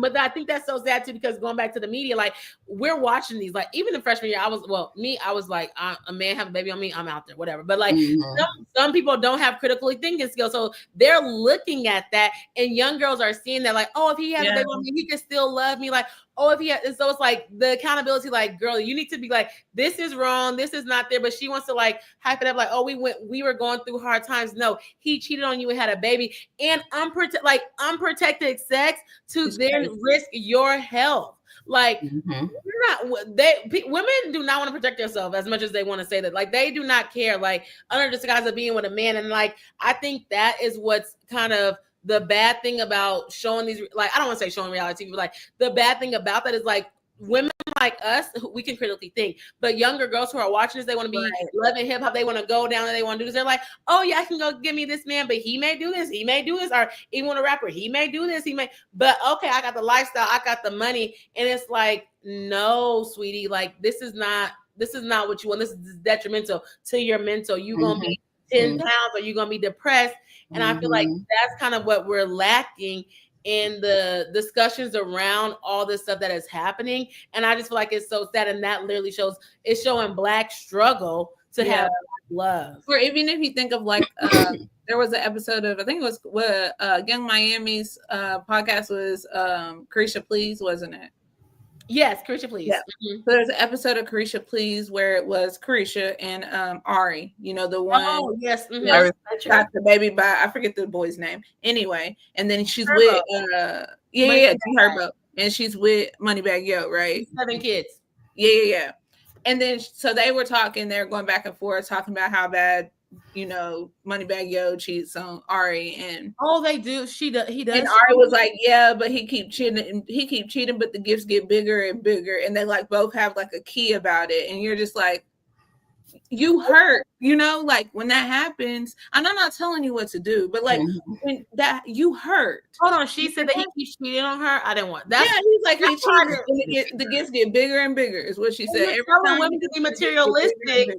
But then you're also saying get your own money. If I'm going to be materialistic, I'm gonna buy my own materials that can get bigger and bigger, and I don't have to deal with no man. That's the thing, like you're saying that, like if you don't have the critical thinking skills and you eating that up, right? Like, well, as long as he gets me gifts afterwards, you know, I can excuse whatever it is that he's doing. But no, really, he needs to show you that if he messed up, he actually messed up, that he's changing afterwards. Behavioral indicators of change, like show you that he's doing the things that he needs to do in order to be able to maintain you, because you can't, like you were saying, you can't keep taking those hits and now you're all emotionally dysregulated all the time. You can keep your stuff together because it does have a toll on you. And I know Yard Kian is someone who has shared an experience about, whatever. But you have to think about who else hears this. Yeah. And what Right. them think. And Like, he knows that if he keeps cheating on you, he could just buy you a bigger he bag. can just buy you a bigger gift. Miami, Gifts are gonna run out. Yeah. There is no. He said one time, she was like, a dude has 2 times to cheat on me. Y'all need to shut up. Quit telling that, because Stop these young saying it girls out loud. looking at you, and if they could cheat on, like Beyonce, they like, Beyonce got cheated on. Okay, and I'm not Beyonce. You told me I was in Beyonce 2 You're years. not Jay-Z. Why you compare me? Why you compare me to Beyonce? You're actually DZ. Like, Right. And so it's just like, yeah, like these women, like girls want to be the young Miami. Even Jada, like Jada got cheated on. Now she got enough that she left, but it's like they want to be these girls. But it's like, no, like that's what you have to deal with. I'm like, I don't want that. Like, no. But then they'll call Russell a square or like corny. Right. Pierre said, well, who's calling him that? I was on the floor. Right. But it's like she was held accountable. She was like, I was the future. Then I moved on. But yes, y'all not thinking. But then women, they'll look at us, like they'll look up to us and be like, oh, y'all are born. No, we just live normal lives. We don't want to get cheated on. We want to have fun. We want to be in a good, loving relationship. Like, we don't want to have to keep taking hit after hit. And it's like, it's not funny. Like, that's sad in the message of your mental and everything like that. But then they'll be like, oh, well, he's a football player or he's a basketball player. Okay, and now, I'm sorry, go ahead. Oh, no, you're fine. Like, and that's all I have to say. I'm a woman. The thing about the chances is you shouldn't, because once you do, because I feel like you doing it to me once is you trying to test the waters to see how much you're gonna get away with. Okay, yeah. So for what we not gonna do the first time, if it's done to me, and I told y'all, like, you got one time to talk crazy to me. You got one time. Because I handle you with care, so I expect you to handle me with care at all times. That is who I am, and that is what I expect. And if you can't give that, then you can go away, and I'm okay with that. I'm not in a space of holding people who don't want to be around, right?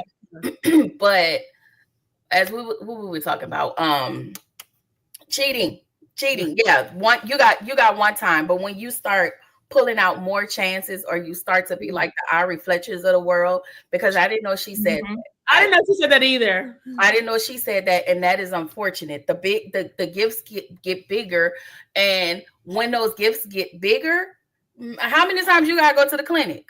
How many times you feel you get to the point where you're so numb because he has done it so much, and then you sitting on a platform with a woman whose man is the devil, the spawn, the devil. It just, no, you know what she's going through in there, right? Hurt for her. Like, I hope he'll never be released. And they think that those things are okay because somebody told them these things. That was okay. When you say you're teaching them how to cheat on you. And how much better to get. So sometimes when you're in high profile relationships, a woman gets to the point and they get so tired and so numb that they just say, don't get caught. Yeah, they do. And that was crazy because you said that, like, she's numb, and that's so sad because she's like looking at the gifts. Like, the gifts can never replace loyalty. I'm sorry. Right. Or the betrayal that you felt. That don't go away. That one girl, was it Regina? It wasn't Regina King. It was, who was the girl that was dating the basketball coach, and it came out that he was cheating with the assistant or something? That wasn't Regina King. That was Regina Hall. Was it Regina or no? It wasn't one of the Reginas. It was dang, now I can't think of her name. But y'all know what I'm talking about. Do you know who I'm talking about? Nia Long. It was Nia Long. Yes, Nia Long. Okay. She was quiet, and she was quiet. She was like, "This is hard," and then she left. She quietly escaped, and it's like you can't get rid of that embarrassment about it, and like it's just kind of so sad. But like she left, and I'm like that. Like we need to see that as women, because so many people from the like grandmas is like, oh yeah, baby, just like you were saying the things, and it's just like, no, because that is not good. And then for like Ari, like y'all have these platforms and y'all are just like spewing basically pick me behavior, and like y'all can run over me. Like just for this lifestyle that may not even last. And it's like, putting money on the side. You better be putting money on the side. She already makes her own money. And I was gonna say that part because you said you were talking about accountability, but like even think about Cardi. Like I love Cardi down, but to let that man consistently cheat on you and then play you in your face, and you just keep having kids with him, and it's just like women see that, and I'm not. She says she's not no role model, so not even that. But like people see that consciously, subconsciously, like they follow you, like you're influencing them, and so it's like even that for a man to embarrass you, have you get charges pressed against you, and like now you gotta do this. Like it's just like this is at this point. At this point, sometimes being in relationships are like a humiliation because like you're humiliated, you're humiliated in front of, and that's the expectation that you go through all that and you go through all that and you wear a smile the whole time you're going through and you act like nothing's happening. And then when that man's 60 years old and don't nobody want to cheat with him no more, then he comes home and acts right. Then he's all in your face. They want and that's what you're waiting for. Making them told them to sit down. He didn't want to sit down. Now he retiring OnlyFans women. Oh yeah. And then when they do get older, they want someone that's younger so they can do a lot of manipulation. Yeah. You want somebody to come and take care of you because at the end of the day, when older men look for somebody, they're looking at this point to be taken care of. Yeah, and I mean, because I could possibly because they go use your last leg and go take care of yourself. Please get out of my face. Go to nursing home. Even people said like I just see stuff on Facebook. But the kids, they said that men don't get visitors from the kids because they wasn't in their dang lives. They don't get their life, and then they be divorced. You know what's so crazy? This is why I said women give too many grace. My dad told me about this story about how this lady was married to this man and he left her for a younger woman. The man got sick. That girl did. You know, she's up in the hospital. Helping. I can't even finish the ex-wife. The ex-wife is in the hospital helping him do it. Baby, you would not be able to even call my phone. You know why? Because somebody told her, "Oh, you should do the right thing. What would Jesus do? Right thing? You know, you should know." Well, Jesus wouldn't have left me. Jesus came down here and died for my sins. I'm not Jesus, clearly. He died for his sins with Jesus. Okay? I wouldn't have died for y'all. I'm not Jesus. I don't have that high calling on my life. When they be like, God gives grace, and I be trying to remind you, I'm not God. I ain't God. I'm not God, and I ain't got no grace to give you, child. And I'm not Jesus, and I didn't die for your sins. But it's stuff like that, and she probably was in the church and stuff like that. Not to put that out of business. Yeah. It's more than like you see more than one story like that, and so it's just sad to me because it's like Black women have so much grace, they protect so much, and at the end of the day, what do we from that? Return. High blood pressure, like not really bad health. Yeah. Your youth is sucked out because you're doing everything and you're dealing with all of these things, and you're, as the strong Black woman, we got to keep it under our chin and we got to keep on moving. Yeah, baby. That we're not doing that. Strong Black. No. You know, one thing that my mama, or I don't know if it was my mom or just an amalgamation of women in my life, used to say that, because when I went to high school, my mom was like, and don't be messing with no seniors. And like, this is like a constant message I remember hearing, like, because the only reason why they're dating you is because don't nobody else in that grade want them no more. So if somebody is significantly older than you, you need to be really critically thinking about why they want you. Yeah. And you want to understand what else they got going on, because usually that means that there's something that stopped them from being able to be with somebody. But they don't critically think because they're younger. They're like, oh, he's cute, he's older, he got a car, he could take me out. Like they're young girls, so they're not thinking about anything. And even now, like at 30, right? And if somebody who's 50 or 60, like sure, I'm being grown and I can take care, like I can make decisions for myself at this point. But I also want to know more about why you're interested in me. Yeah. What makes you not want to be with another 50-year-old or someone because they're tired of cooking and cleaning 10 years span of your, like, what makes you want to be over here with what I got going on? Because I still might go out and you need to be in the bed. And the 50-year-old that they was with was tired of cooking and cleaning, so he said, let me find somebody right else. And I ain't her. That's what you have to know. That you have to know that that's not what I'm finna do. You finna be eating pizza rolls and noodles and you're gonna be upset. Even when it comes to like women like who have babies, like you hear like, oh, if you have kids, like you're not like dateable or whatever. But I heard recently that men actually like women with kids because they are more like considerate. They're more, I don't want to say dependable, but like they kind of take care, like, because you have kids, your kids, you're going to have that grace to be with men. But it's so funny talking about holding women accountable or for that men. This man was on TikTok, there's like this thing like, oh, if I'm finding single men, finding single women, whatever. This man talking about he had 2 kids under 2, baby, but they read him in the comments. I was like, we have to hold him accountable. He had 2 kids. He has like I think he's like a 9-year-old and 10-year-old, whatever. But the baby mama came in the comment and was like, ask him why he got a baby by 2 different women. Same time while she was in the hospital pregnant, he had a whole other baby, another baby. Like, that's the question that we need to start asking to hold these men accountable. It's just like, like, why are we dating men who have 4 kids back to back? If you have 4 kids by one woman, okay. 4 kids by different women, not okay. And it's just like, that's the type of stuff that we need to do. We need to hold these men accountable, like, and not be over here just like, oh yeah, he got kids. So no, like, you need to know what that comes with, and you need to know that, like, if he didn't stick around for them, baby, and he not doing right by them, what makes he's gonna do right by you? Like, I think that's the critical thinking that we need to have as women. They're always gonna, you're not ever gonna beat you. Like, if that man cheated on her to be with you, then he's a cheater, right? Yes. And like, when he gets with you, and if you were there just for the good time, you might need to, still some stuff you might need to do, right? You need to do some work about that. And it's different than if you think you're going to then be with that man and he's going to treat you any better than that. He not. While we're in that space of, I'm sorry, y'all. No, go ahead. I was just saying, like, you replaced her, like, so now you're going to be replaced, to Audrey's point. Right. Being in that space of, we were talking about you were talking about having babies and all of that with men. A lot of them don't have self-discipline. They don't have discipline. And while we're supposed to be the ones to make sure the condoms are being worn, we're supposed to make sure that our IUD is working, or whatever contraceptive preventative measures we have. Why can't they go get snipped? Because here's the thing, they're running around here, going from woman to woman. Because for me, I gotta protect myself. I'm responsible for my body. For your body. Yeah.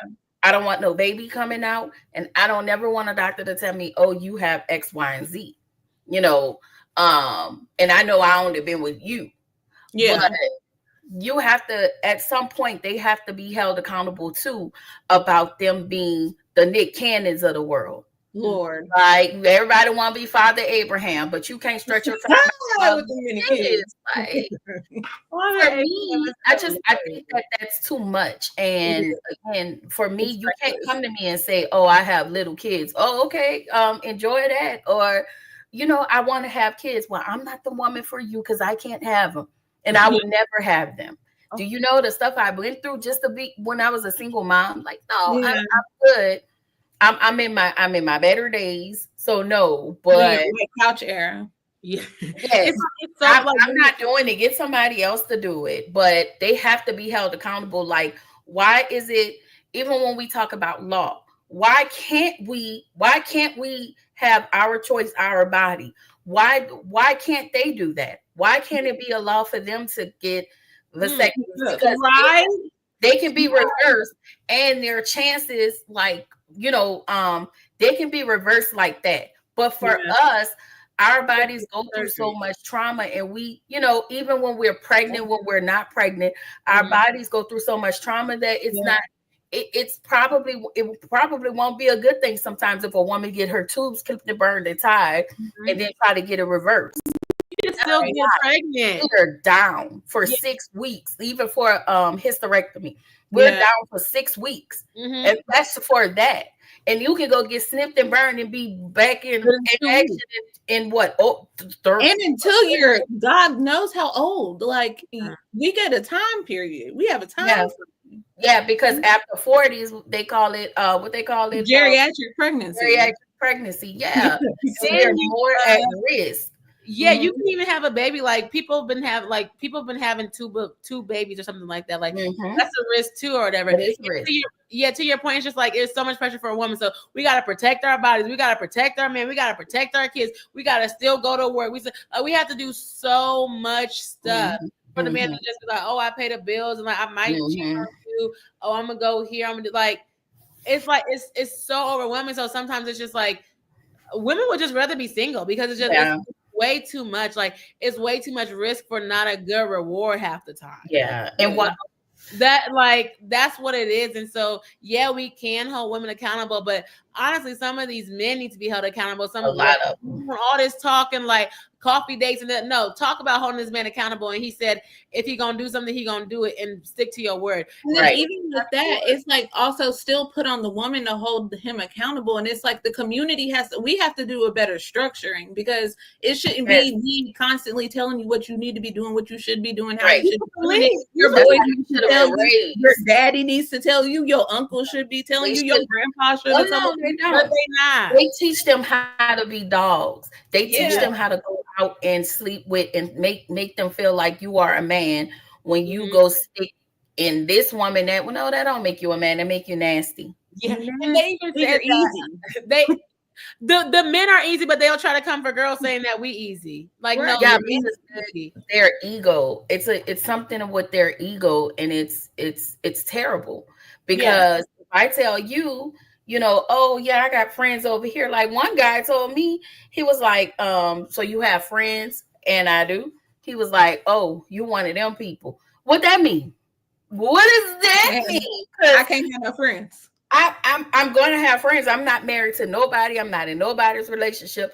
Let's start there. And me telling you I have friends, you have put in your head that I'm doing X, Y, and Z with all of these friends. That's what they be doing. And if you so worried, lock me down and be in a relationship with me if you want me to be to you. Yeah, like, I clocked him at the beginning, so he could never. Yeah. Well, yeah. I gotta be. Needless to say, we don't talk anymore. We very seldom talk, but that was crazy. And to your point, I hate when they try to say women are so emotional. Women are like, it's like, no, humans are emotional. Men can be emotional. And they do lead with their ego, and that's how they get off. Like, quit trying to like portray women as like we're so emotional. That's why we do this. Right. This, no, and it's not. We know how to express our emotions. That's what the issue is. Y'all weren't taught how to express your emotions, and that's the problem. That's why y'all have all these terrible coping skills. Yeah, because you never learned how to express your emotions. You never had to learn how to really cope with what goes on. And life is hard. And you have to learn how to cope with when life gets hard, and y'all don't. And so y'all turn to porn. Y'all turn to other women. Y'all turn to all of these smoking and drinking yourself into the ground. And don't go to the doctor. Don't go to the doctor. Life just going down. Health going down the drain. Yeah, because you never. We have to take care of that. We have to at the end of that. After doing all of these things, after being beat down, we still have to come and we still have to be strong. But we can't be strong enough to be with you because we too strong. We too independent. Like I don't know what y'all want from us. Make it make sense. You don't want us to be independent. We too strong, but then you want us to take care of everything. We're strong enough to take care of everything, but we're not but we're too strong. Too strong to be too strong. Yeah. Right. And then when we do take care of everything, you say you act like my mama. Well, somebody should have acted like your bald head mama because she obviously did better. Sorry, your mama did better like that. You were saying something I wanted to hit on it really quick because you were talking about like the women and like we were talking about like vasectomy and stuff like that. Nowadays, I feel like more men are getting vasectomies because they're saying it, but it's just like at one point in time, like we have to like kind of share the load, and we can't put everything on the woman. And to the point, like the men aren't holding each other accountable. Oh, that's what I was going to say, because in some. I'll be on TikTok. So this is what somebody said. They were like, if your man is the last man in the friend group and he's trying to say he wants to get married, be like, ask him why he wants to get married. Because is he just getting married because all his friends are getting married? Like, does he really does he really want to be married, or is he just following the leader? Then someone's like, well, make sure your man is the leader. I was cracking up, but it's just like, we have to really know, like, why is this man getting married? Like, is it pressure? Is it his mom? Is it because y'all have a kid together? Like, you need to really know why this man is getting married. And it needs to be about you and him. And also, I'm not necessarily saying to rush into a marriage. I'm saying that you need to, like, this whole nowadays, you can't get married in 6 months because men show they self after the 6 months. Like, you have to know people in different seasons. 30 years ago, 40 years, like, it was different. Men weren't they probably were still horrible, but like they weren't really like acting like who they weren't. And like you could have those love stories, but nowadays it's so scary for women to get married and like that, because if you see like the Bachelor women, like even actually like nowadays wherever you marry, if it's in California, whatever, like now there's laws that because now women are making more money. Women got it. Now they're like, okay, well, you can't kick your husband out if you get a divorce. Or like, now you got to pay spousal support. And I don't agree with spousal support. I do agree with child support, but it's like now we have to even be more protective of how we do it. And so even the point, like actually letting Tyler move in, like, why are you letting this man move in? He don't got no house. Why don't he have no house? If you say you're ready for marriage, why ain't you got no house? Yeah, why are you not ready as a adult? You have to be a good adult too. And even the bachelor, like Rachel, she said her husband would not leave. She was a lawyer and everything, and that man would not leave. And now he wants spousal support. It's just like, it's crazy. It's like, I don't know if they're preying on women. Well, they probably are preying on women, whatever. And so it's like, now we need to be extra cautious. We need to be extra like crossing our dots or whatever, and like really like vetting these men. And I just feel like women want love so bad that they don't really vet these men as much, because they want love and they want to have this relationship. But baby, I'm telling you, you need to vet, you need to ask, you need to watch, you need to pray. What they say, watch, fight, and pray. So I'm not pray. You gotta watch, because like it's so sad at her. And you can do everything right, and still things happen. But like you should do your due diligence. And if he do wrong, I say read him and don't protect him. That's just me. Go out with a vengeance, and hey, and be strong enough to walk away. Yeah. And I think that's the one thing people struggle to do. They have that fear for whatever fear it is. It can be a plethora of things, but they have that fear of leaving. And you should be able to walk away. But then that ties back into the self-love. Like, then people tell you, what are you willing to go through? I'm not willing to go through none of this. I didn't come here for a struggle. I came here for love. Right. I want love to be I'm willing to go to shopping. I'm willing to go to movie. Like, I'm willing to go through fun times. Yeah. Not down on my luck in the bed crying, trying to figure out where you at. Right. In the middle of the night, I'm waking up, checking my phone every 5 minutes because you out doing whatever. And every time I check my phone, my nervous system is off. But then you come in the door, you give me flowers, you tell me you sorry, you come up with some lie, and then for some reason, I guess the endorphins or whatever, I always say that, but it makes it better. It makes it better. It clouds. So you're like mad, you got all your points ready, you ready to talk about everything that you ever thought about, and then you like, oh, maybe I didn't think about all this, maybe I didn't think this, or maybe I was a little hard here, maybe I could have been more forgiving here, I could have been nicer here. And then especially if they're doing something good, then it's like, yeah, roses, look, oh, this is the good person that I initially fell in love with, this is the person that I fell in love with. It tricks you. Yeah, they was out doing all the things, and that's why they want to bring you all this stuff. Yeah. Get out of my face. They trying to. I'm happy. I'm not, I'm not opposed to being married, but I'm not. That's never at the front of that's never at my forefront. And for my friends in my tribe, the people in my life, if you tell me, oh, I'm getting married, I'll be like, okay. Just tell me and I come slide and do the sister roll. All right. But then if you tell me, because I'm a girl's girl, if you tell me he hurt me, let's go. I'm a believer that, again, it should be equal partnership. So you shouldn't be hurt all the time. Right. You're the best version of you.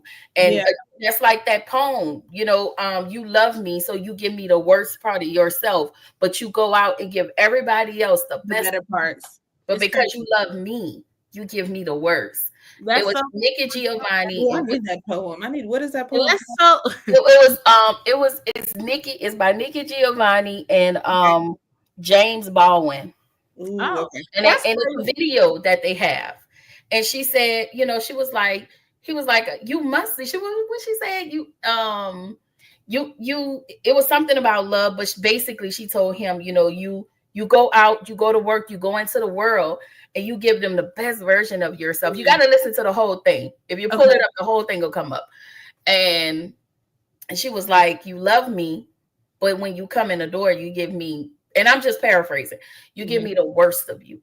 Because you love me. I need that. Yeah, we should and that's not just you come in, you take your mask off, and I get who you really are. Yeah. Keep the mask on. I'm just playing. But you doing like Medea did. That's miserable. You either gonna get some grits hit him like Al Green got hit? Are you gonna do like this Christmas and get that belt, put some baby oil on it? With the baby. Welcome. Yeah. Okay. So yeah. Well, I do want to say thank y'all so much. I know we're wrapping up, but I did want to say if you had any last minute thoughts, I hope y'all enjoy this. If you are watching this in the replay, please watch it. But I know we have probably went over time, so I want to respect y'all times. But this has really been great, and I really like the conversation. I want to know what y'all learned from it in the comments, and if we should do this again. This was just an idea, like, because I seen it. I was like, oh, IG hot topics or whatever. So I want to talk about it because I'm clearly very passionate about it because we're literally been talking for a while. But I do want to say thank y'all so much for coming on and sharing y'all thoughts and perspectives. Do y'all have any like last minute, I guess, tidbits of what you want to say about the I guess conversation or about the title or whatever? If you have any last minute thoughts. Okay, go ahead. You want to go? You can go. I was just gonna say that accountability it has to lie with everybody. It can't be one sided, right? So as the woman in the relationship that's going through this stuff, there's an accountability that you have to you. And that should be who you should be concerned with. And I think for men, a lot of times you have to be accountable to whatever family unit you are trying to build, because that's what they be laying their head on at night, right? So I'm building a legacy, and you need to be accountable to your legacy. And what are you doing to your legacy when you out here doing crazy work? Like, they love a legacy. Right. So that's what I would say. Accountability is community. We all have to hold each other accountable and support each other too, right? Like if we can support each other to try to. So that would be, and marriage is never like, I don't want to say marriage is never the goal. People do have marriage as a goal, but you need to be good with you first, then enter a partnership with somebody else. Yeah. Oh, that's what I was going to comment because Kiwan, I'm gonna let you go. But when you talk about marriage is a goal, I was gonna say on these reality TV shows, it's like they're like in their 30s, so they're ready to get married. They're just like they want marriage so bad that they put marriage on a pedestal and then forget all your red flags. Like you miss all the red flags, or like you might see them, but you're like, oh, okay. But it's like you want marriage so bad, but honestly, marriage, when we talk about it comes to partnership, like you should want somebody that values you so much that you want to get married to them. Yes. Absolutely. That's the point. I will say this. Choose the walk in health, which means mind, body, and soul. However that looks to you. Therapy, keeping your body as your temple, being able to ground, all of the things that keep you in a healthy space. Communication is key with everybody that's in your circle. If you're a woman and you're hearing this, find a good core group of women that you can love on and can love on you and walk you through your things and be a safe space. You can be a safe space for each other. And if you're in a situation and it's not conducive for your mental health or leave, it's okay. It's okay that you leave. It's okay. Like you don't have to stay, and you don't have to deal with those things. Like that's not, you don't have to deal with those things. And the last thing I want to say is love on you. Love whatever that looks like. Learn to, even if you have to start with the Bible verse of love. If you have to apply that Bible verse with the love of the people that come into your life, if it's not matching that patience, kindness, if it's not matching that, then don't do it. And I'm not just talking about, and choose yourself. I'm not talking about a relationship that's just romantic. Right. But any type of relationship that you have, that's all I got. Oh, that was good. I like you said, because love is patient, love is kind, and it's something else. I can't remember the last one. It's not easily angered. It always protects trust. I keep it on my wall. I love that. They need to know. And I feel like people need to know that too. Like love is kind. Back to what we were saying, like you mistreating me. If a man is mistreating you, he don't love you because that's not kind. And if he rushing you to boop boop boop, that's not patient. And it's not religious, but they do like. You're supposed to love, like the guy's supposed to love you like God loves you, or like Jesus. I forgot the thing. Like he's supposed to love you as like God loves you, or God loves the church is what I was trying to say. Sorry, saints, child. But and if he's supposed to love you like that, then boundaries. You need to know, stick boundaries. Like you need to know that love is patient, love is kind, love is not hurtful, love is not abuse, love, no type of abuse. Like love is something that I think honestly people don't even really know what love is, and I think that's the conversation. I'm like, I don't think people know. Like, you hear agape love, you hear unconditional love, like people don't really know what love is, and so I feel like that kind of messes with the whole conversation. But I will start say from that the Bible and start with yourself. And stop doing unconditional love. Yeah, stop that. Yeah.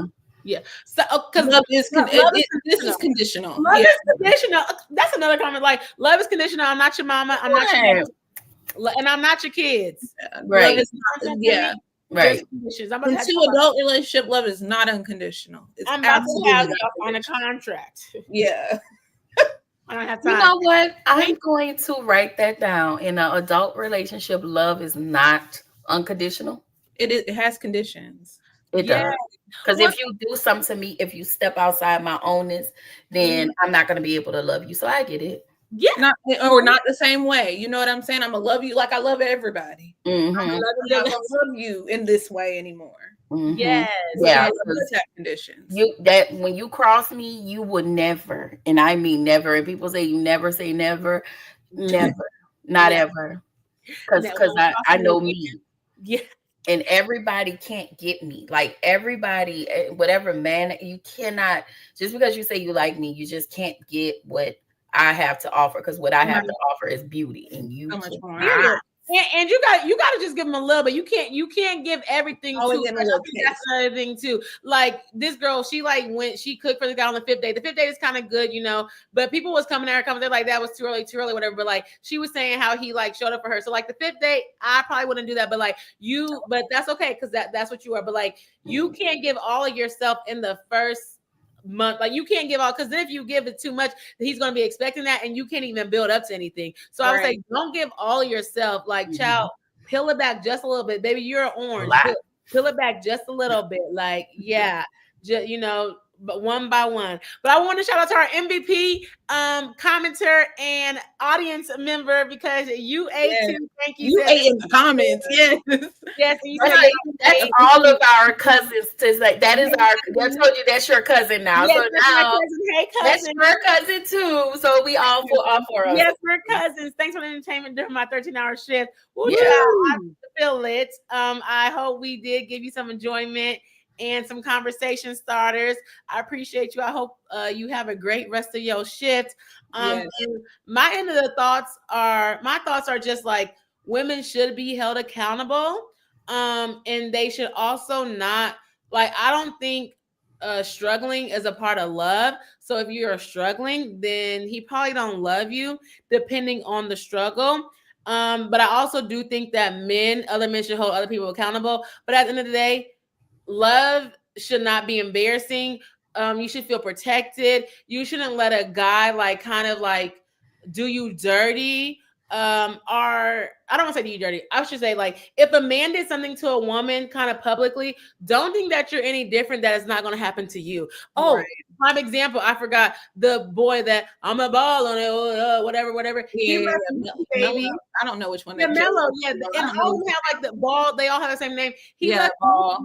And when she was like postpartum, he got another girl pregnant, and I think she's singing. I guess they're married. But it's like, don't think that you're any, like, these men are for themselves, especially those type of men. Like, don't think that you're any different than a last woman. And honestly, like, women literally have no reason to lie unless you did them dirty.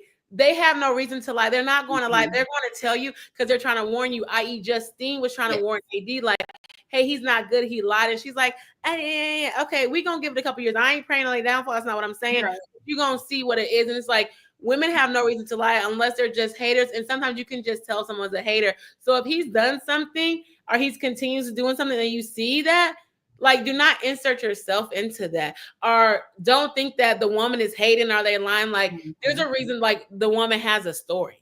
And I think that's a thing too. Like, women think that women are haters and like, oh yeah, he not gonna be like, it's like, no, like, women have stories.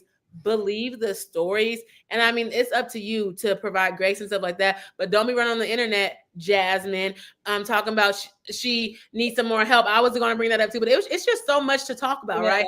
She's talking about she not getting no help. and then she gonna have a second baby with Cam Newton. He barely want to marry her, but they know what it Jazzy. is, huh?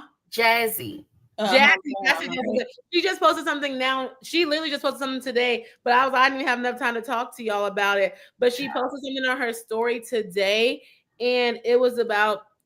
It said, if God gave me a son, I'd be so nervous because I feel like I subconsciously raised him to be a man I can only dream of but never experience. And that's traumatic. And that's also sad because if you're with a man and he's not, wow, you shouldn't be with him. Yeah, and that says a lot about you. She says, everyone keeps wishing a son on me. They keep saying there's no love like the love from a son. And that's what's wrong with these mamas. They be loving their sons and then they be raising their dang daughters. But that's another comment. I had a teacher that told me that a baby does not fix your problems as far as a void for love. You do not have a baby so that you can experience love. You do not have a baby to keep a man. You do not have a baby to make your family happy because that's not fair to that baby. Yep. Yes. And she said, and that gives me so much anxiety. And it's like, because what is that like? So you have so much anxiety that you are about to, that if you have a son, you would raise him to only be a man that you could dream of experience. And so sad. And to your point about the like DeAndre with the baby, like she said that she broke up with him, but she wanted to keep her family together and have the baby. You didn't have to stay with him. You did. And like that's not clear. We've seen it time and time again. Having a baby with a man is not going to keep it. Like I'm just like, how much data do we need? Yeah. Like y'all didn't take statistics. Y'all didn't take stats. Like they say if you want a man to run away, have a baby. They do. I will say this. To y'all's point about having a baby as a woman, if you want to have a baby and you've done all of the things and you've experienced, like, you've gotten yourself together, you don't always have to have a baby with a man. There are other alternatives that need love. So you really have to sit back and ask yourself, why do you want a baby? Because is it that your life is quiet? Is because society say you need to have a baby? Like, because it's okay if you don't want to have children. It's a lot. They're expensive. Do you know how much daycare is now? Do you know how much a can of milk is? Baby milk. They better drink the breast milk. It's over 30. And not everybody can do it. Like, it doesn't work out for everybody. I was just playing, but baby, they better be on the titty job because I have exactly. Like you have to ask yourself, why do you want to have a baby? Why do you want to be a mother? Are you having all of this pressure? Why do you want to be a wife? Like, are you under all of this, under this pressure? Why do you want it? Why, if you're married, why do you want to be single? Are you looking on? You're on the outside looking in because it is pee and formaldehyde in the dating pool. I mean, but I enjoy me, and that's why I'm in this space where I just like me. Like they said, they said if you in a happy relationship and you in a job, they was like, stay there, baby, because ain't nothing else out here for the people. So I do think that, but I was going to say more women are fighting back and like they're not having kids. And it to your point, like the pressures though, I think that does come from the media, the social media, the TV shows and everything like that, because that's all they're pushing. Like there's so many reality TV love shows now. So it's like that is what they're pushing out and that's what they're pumping out. And I learned something. Well, I read something that was like they're programming kids from young ages. And if you think about it, like I was saying, they're programming kids for something now from the cartoons and stuff like that. But like I was saying, when we were younger, we watched Disney show. Now, I don't think I was like, oh my gosh, my wedding is going to be like this. But I think that I was going to be married by a certain age. And now I'm like, oh, I want to get married, so-and-so. But it's like, it's programming from the youngest. So you're kind of unlearning stuff when you get older. Like, I do want kids, but I'm not going to be out here crazy, like having a baby by anybody. Because like what I was saying, women don't protect themselves enough for me. I'm just like, you have to know that like you having a baby by somebody that's gold. That's lineage. And I was like, these men want legacy so bad. And it's like, that's not, legacy and lineage are two different things. Right. They don't want legacy. They want you to have your children so their children can have their last name. The legacy is what you do on this earth, how you're going to be remembered. So let's talk about that first of all. It's your lineage. And if you passing your lineage with no generational wealth, there will be no legacy. Right.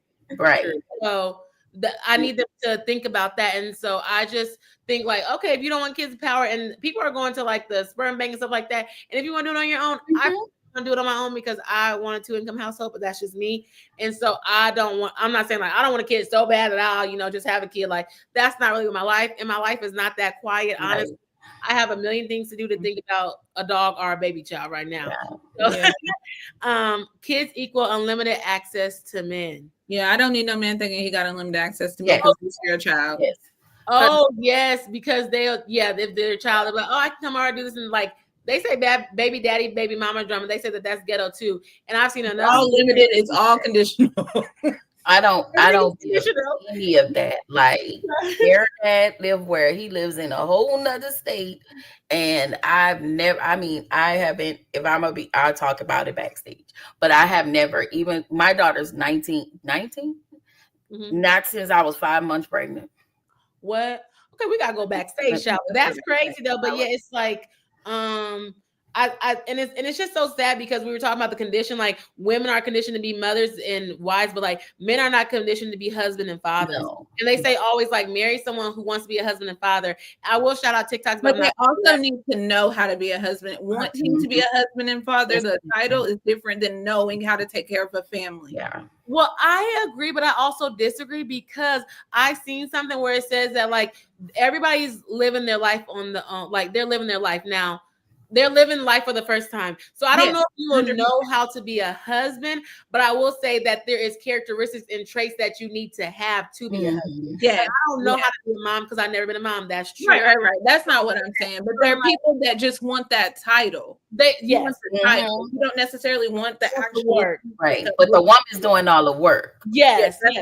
Yeah. They said be with someone that wants it, but be with someone that shows you. That's what I was saying earlier. Like you have to show me that you want to be like, do you have a house? Do you have a car? Like, do you know if I say that if I get pregnant, I'm not like, if I say I don't want to work, like, no, literally, like Ushi said, wanting and knowing are two different careers. He has to want to stay married and involved with his kids. Like, yeah, do you know I'm gonna put my kids in soccer? Are you gonna be there on Saturdays? Like, you need to get all the games. You should know my kids' doctors. You need to know my kids' birth dates and social security numbers. I was at the YMCA.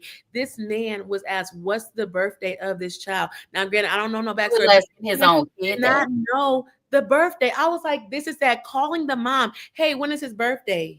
What? How do you not know the birthday of your child, bro? Shoot, they don't even know how to go. But let me say this: they don't know how to wipe themselves. And they don't know how to. I'm sorry, y'all. They don't know how to. They can barely wipe themselves, and they don't even know how to go to the doctor and make a regular doctor's appointment. They don't even know how to put the toilet seat down. That be making me mad. Like put the toilet, like that's just so disrespectful. And also like pee in the toilet. Yeah, that would be great. This is a hard part because our kids work. Our cousin hit it on the tail. Men will change up on you so fast. Now, like that's the hard point at the beginning of like holding men accountable. Like, yeah, we can hold these women accountable, but men do change up, men do switch. So it is kind of hard to know, like, if he's going to switch up. It's kind of like trusting your gut, but it's like, dang, you don't know.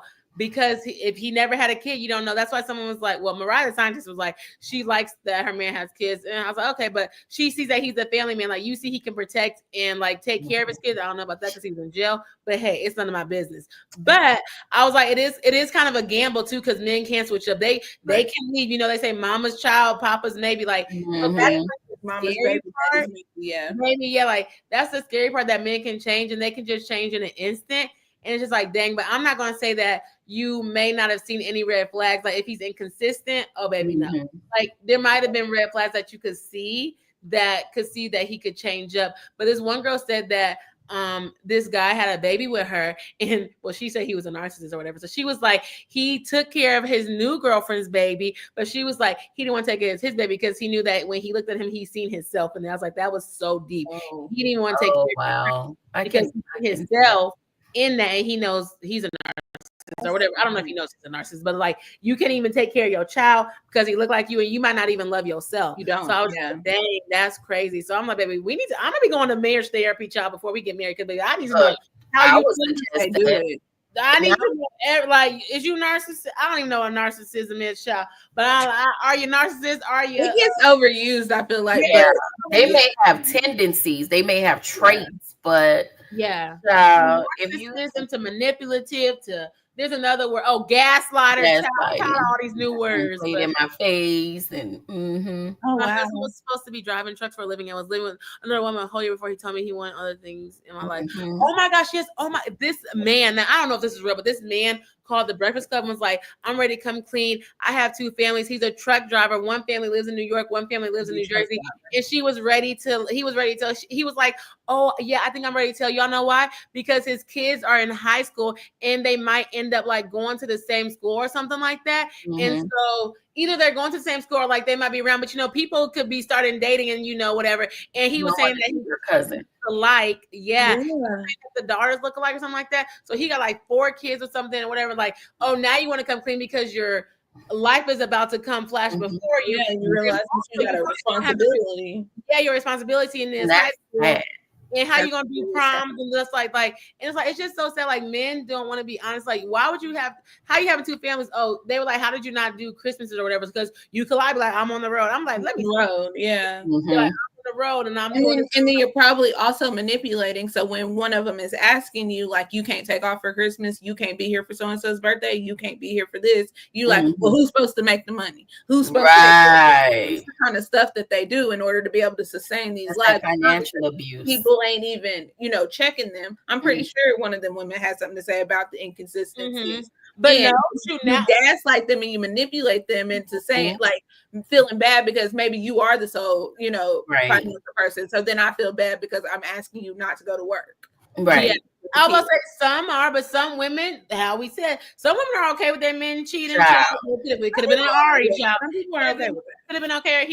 She's like, oh well, yeah, he's bringing the money, so this is that. Like, I'm not negating. He definitely could be manipulative, but some women are like, well, he's bringing the money, so it's okay, baby. I need more than money. Like I said, let me with 2 kids, but lives with his woman. The men have audacity. I am so sorry that you have to go through that. Honestly, it's so sad because it's like. Literally, men do not get held accountable for anything, baby. That's why they these girls be praising like, I ain't gonna put my man on child support. Oh, he gonna write on child support.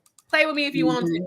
Child support the day you play, the day you want to play in my face. Holiday, boo. The day you want to play in my face, the day I'm gonna be up in your face with them court orders. Okay? Let me say this because shout out to my cousin because when I tell you back with you. Him and his mama can go to hell. Yes. I mean, when I tell y'all, he left the woman to come back to come. Now he wants to be with you. Like he left the woman with the kids.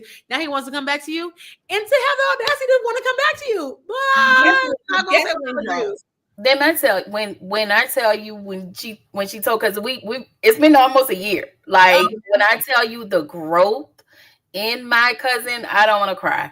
But the growth in my cousin and everything, like this whole thing, and me being able to be there to hold her hand when I tell you community, and even when she was in her stuff, even while she was in her stuff, she helped me with my stuff because I told you about my situation, but to be able to have somebody to hold your hand through the whole thing, I applaud my cousin so much because she's not the same person she is today. Like phenomenal. I love and as far as like cousins, it's like 18 or 20 of us, but I always got that one cousin. This is why we need like safe spaces. We need community, and they need some community. They need to be in the right community. They need real community. We need community because it's just so sad, and I hate that happens to you because it's like story after story and of this happening, and for you to say he wants both of y'all, like it's just like like they call women delulu, men be delulu, like they are. Like if you think that I'm a be they're literally delusional. Like they're so delulu. Like, and it's so sad. And it's just like, why do y'all even think like that? And I hate this whole ego. Well, I don't want to say I hate this, but like, oh, because my ego, because it's like no, and it's like, you don't think nobody else got an ego, right? Like you're feeling them and what they have going.